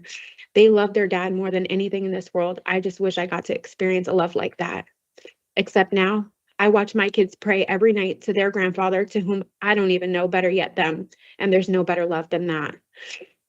Board members, I consider myself to be a woman in Christ, a God-fearing woman, as a woman who tries to consistently study the Bible and the Lord's word. As I know what today is, and I know what is being requested, and do believe everyone deserves a second chance, like what the Bible says, I believe this person had his second chance. I believe this person had multiple chances even prior to the murder of my father. As you all know, this person was not a first-time offender. He was a repeat offender with multiple charges multiple times, a man who showed no remorse for his own actions. How many chances does one get? I believe this person had his second chance when he walked away the first time. However, he chose to come back just a few minutes later and proceeded to kill my father. This person has caused so much hurt in my family, hurt that only one can understand if they've gone through it, hurt that words truly can't be described. I don't wish this type of pain on anybody. As I pray, this inmate has found the Lord. Nowhere in the Bible does it say that one does not have to deal with the consequences and repercussions of one's decisions. The consequence for this inmate is and was to serve his time, his full sentencing, and eventually there will be a release date. And I don't believe that day should be today. For all the reasons above and all the reasons he was denied previously, board members, I am not in favor of honoring parole today, and I pray you guys aren't either. Thank you for listening and thank you for your time. Thank you, Brianna, and to all the family members, Madam Chair and board members. This is all that I have for this particular case. Thank you. Thank you very much. Thank you. At this time, we will afford each of the attorneys present the opportunity to make a statement. We'll begin with State's Attorney Nemec. If you have any statements or remarks you'd like to make, you may do so now. Thank you, board. Can you hear me? Yes. Yes. Thank you. The state objects to any modification of Mr. Gudino's sentence for essentially two reasons. One, this was not a crime of impulse, but essentially a gruesome execution, apparently over some minor dispute. And two, Mr. Gudino has not demonstrated sufficient growth to indicate that he is ready to be successful in the outside world. We are aware of the intent of amending 54-125A and recognize advances in human understanding of brain development. And that's why we're here today. Young people of age have yet to fully develop the cluster of functions that center in the prefrontal cortex, sometimes called the executive suite.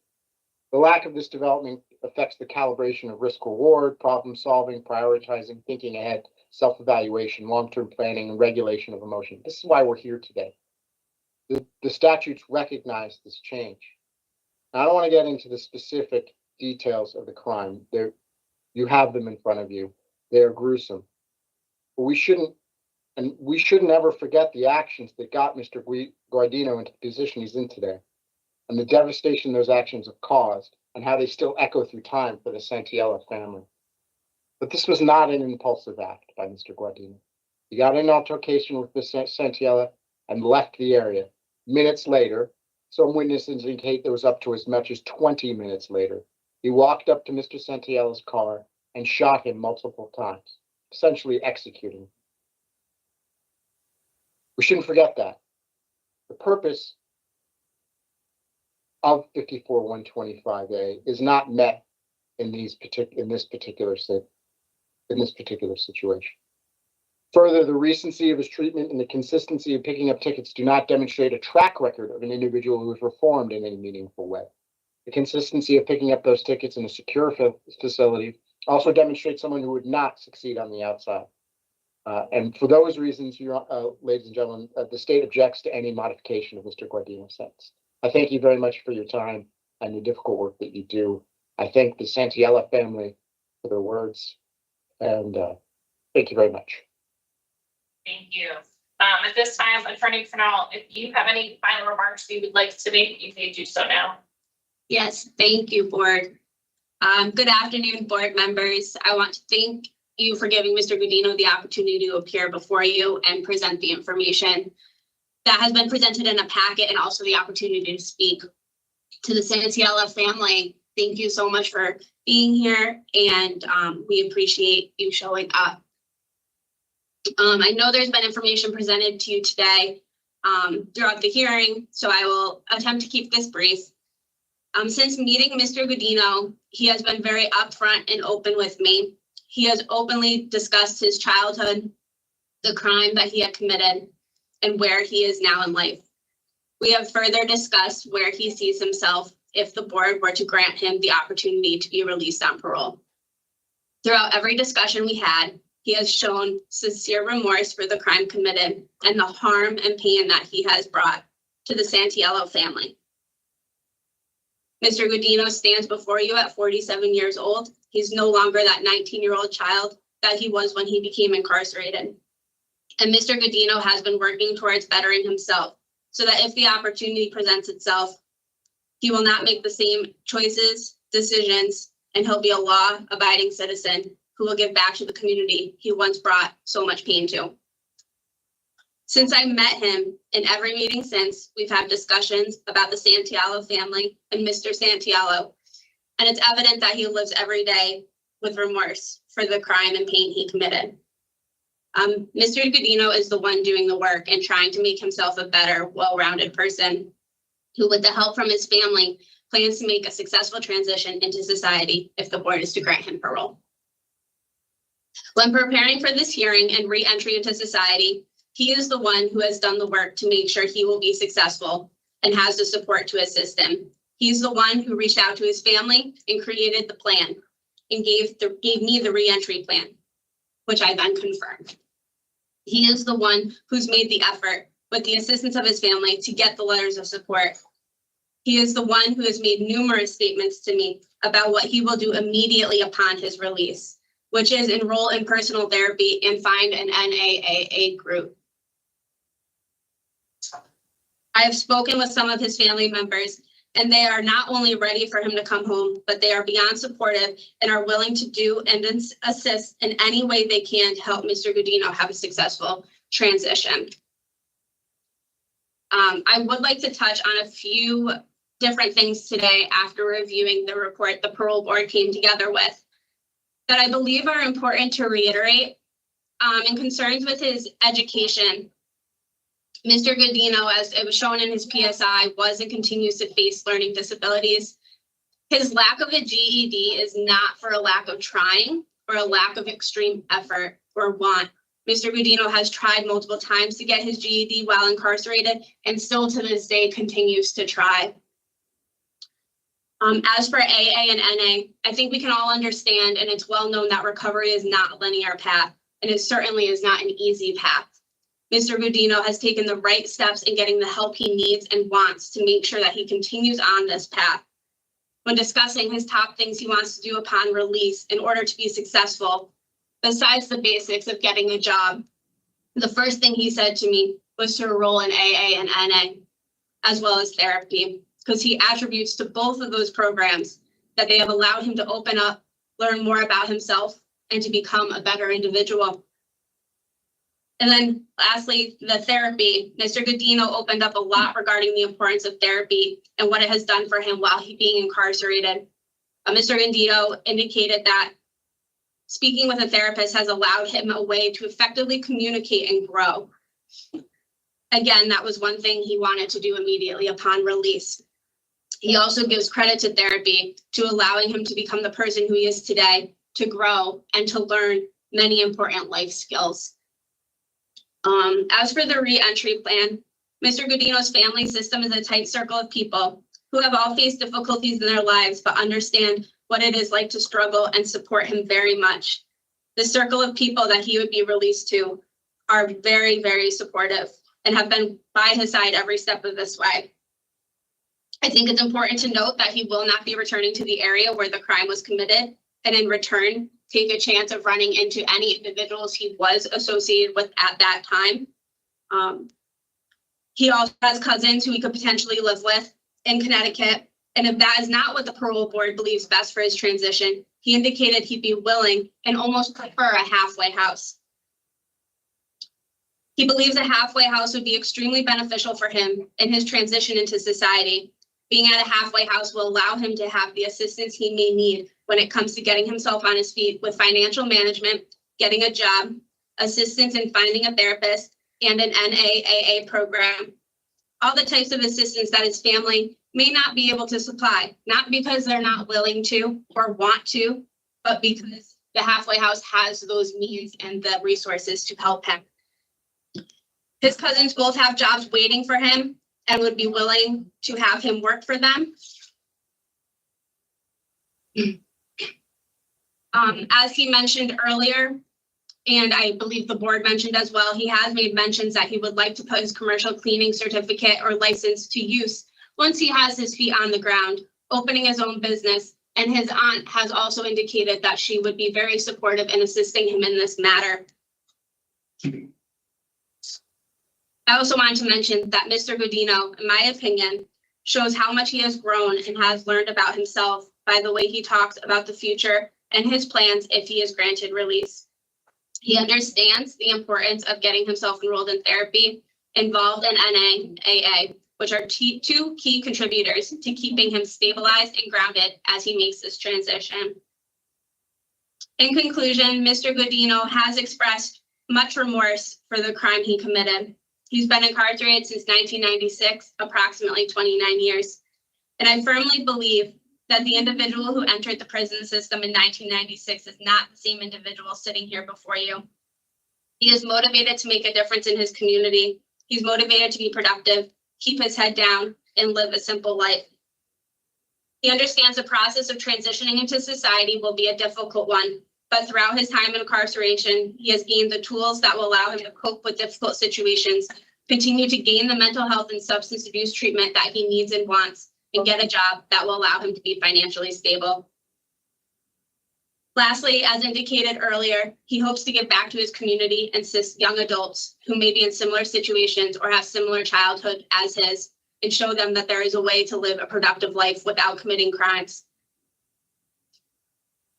Lastly, Mr. Gudino carries the guilt and pain with him every day, and I believe that has helped shape him into the person I see today. I truly believe Mr. Gudino has grown tremendously and has learned a lot about himself and a lot about life through this incarceration. And I believe if the parole board is to give him the opportunity, we will not be disappointed. Thank you for giving me the time to speak. Thank you, Attorney Purnell, and thank you, Attorney Nemec, for your statement as well. Most importantly, thank you to the Santaella family for your courageous appearance here today. Did an amazing job of expressing yourselves under these difficult circumstances. So at this time, Mr. Gudino, the panel will enter into deliberation to discuss your case, and we'll come back to you shortly with our decision. Ms. Chance? Yes. So I also want to add to the entire Santaella family for coming forward today and expressing how their lives have been the last 28, 29 years. So what I've reviewed here today, I can acknowledge that Mr. Gudino did express remorse in his opening comments for the crime that he's committed and the impact to the victim's family. And while I can acknowledge him saying that, I also go back to the actual act of the crime where,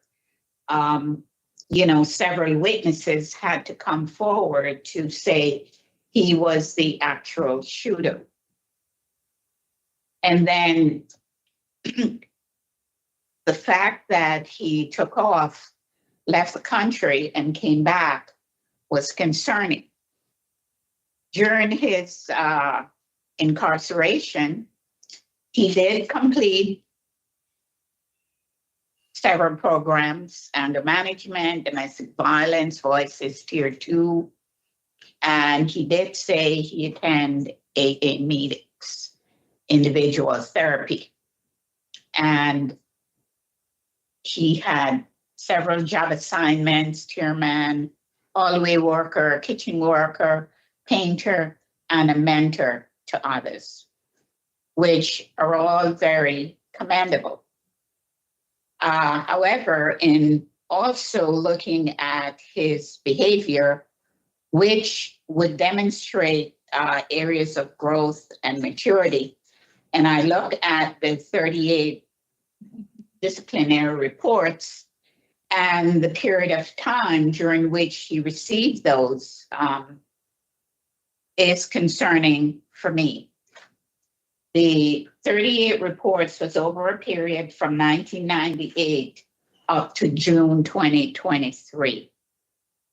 And each time he would do a program, go a couple of years, then he would do another DR. So the growth and maturity that I was looking for and the decision-making, making better decision was a sort of a up and down cycle and very concerning. He did indicate that in committing this offense that he was under the influence. There are quite a few of the DRs that continue to demonstrate a use of, marijuana, Suboxone.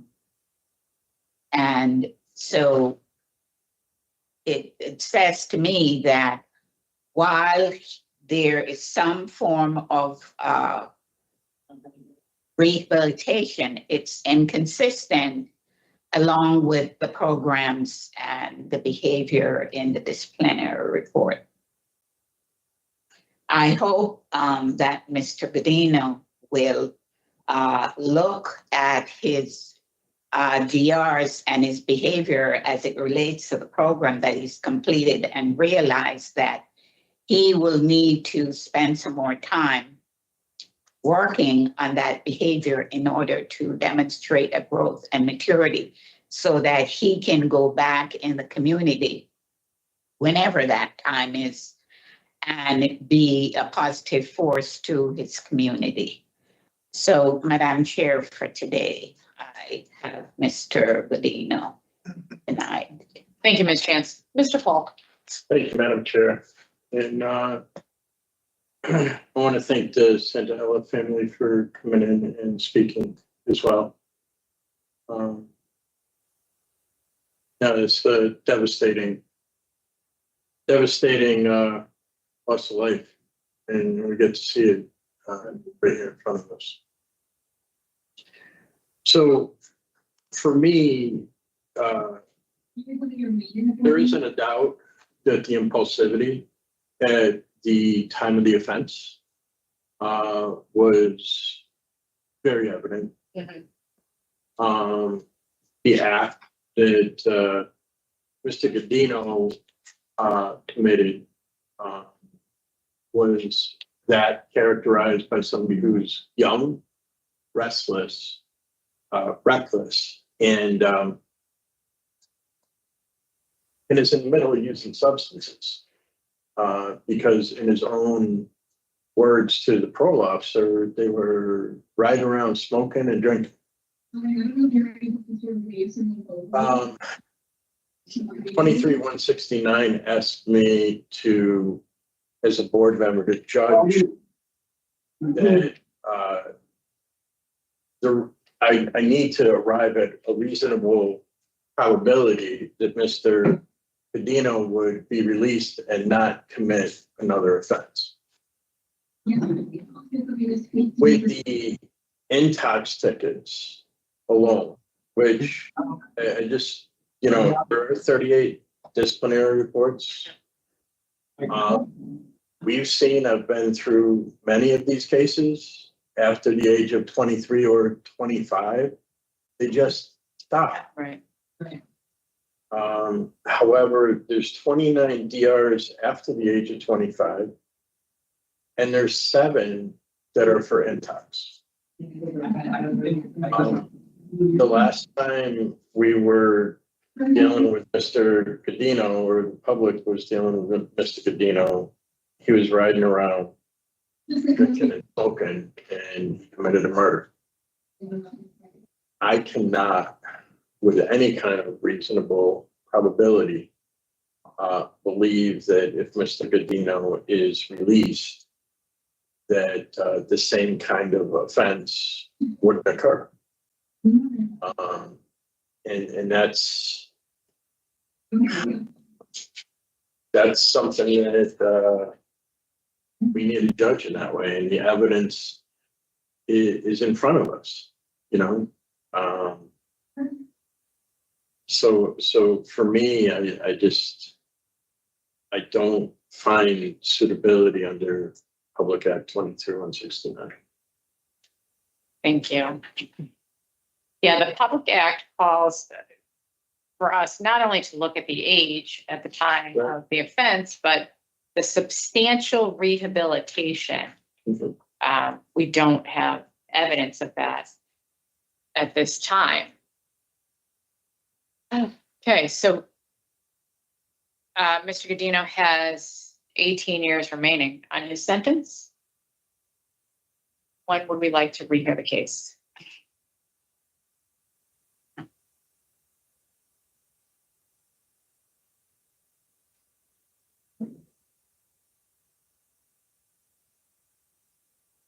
Thoughts, Ms. Chance? No, sorry, 2033. In 8 years? Mr. Full?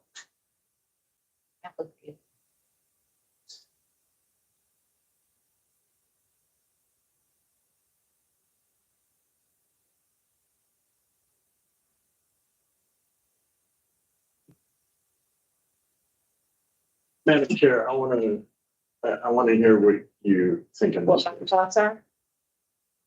Well, my thoughts are this act was put in place for a reason, right?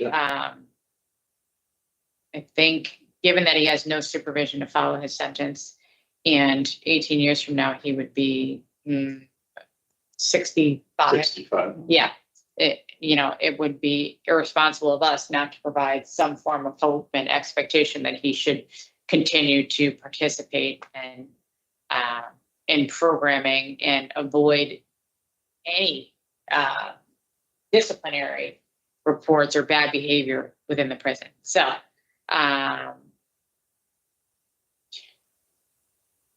8 years is not a bad idea. I'll give him 10 years of supervision at that point, but we don't know what could happen in those 8 years. My thoughts originally were somewhere around 6, but I mean, the piece of this that concerns me too is, and I don't want to get into sentencing, but right. It's a flat sentence. Right. Yeah. And the idea of what Mr. Santella III had to say about his nightmares. Yeah. It's you put somebody out without supervision, or you have a substantial piece of the sentence that is served. Right. And then you have strict supervision in the community. Right. So that a transition after almost 40 years of incarceration happens. Mm-hmm. So I would support you in that. I would 8 years to give him what? How many? He would have 10 years before he's and whatever, if he gets good time. But it would mean that he would do 35, which is what I was thinking. No, he's been in 28 plus years already. 27. So why don't we settle on 7 years? Why don't we go to 7 7 years? years, okay. And totally understand that, Well, I mean, it's up there. Yeah. Forthcoming with the victim's family. There's no sure bet that 7 years from now. No, we don't know what happens in 7 years. Right. Of course. Right. But it gives Mr. Gudino the opportunity to actually work on himself. Yeah. All right.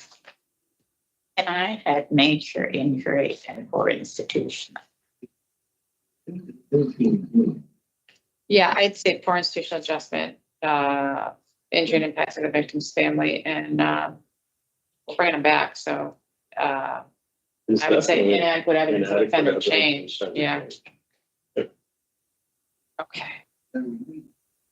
So 32 is what we settled on. All right, in the matter of Joaquin Gudino, inmate number 234706, moved to deny parole at this time due to the injury and impact to the victims and the victims' family members, poor institutional adjustment as evidenced by the disciplinary reports, and inadequate evidence of offender change. We'll rehear the case in 7 years. So March of 2032, is my math right? Yeah. Okay. With the recommendations that you participate in positive programs, education, anything positive actually, and avoid any further disciplinary infractions. Check. Is there a second? All in favor? Aye. Aye. Mr. Gudino, do you understand, sir, what we've done Yes, here? sir. Yes. All right. We wish you the best, and we thank everyone for their participation here today. Thank you. This concludes the Public Act 23169 hearing for Joaquin Gudino, inmate number 234706, just 136.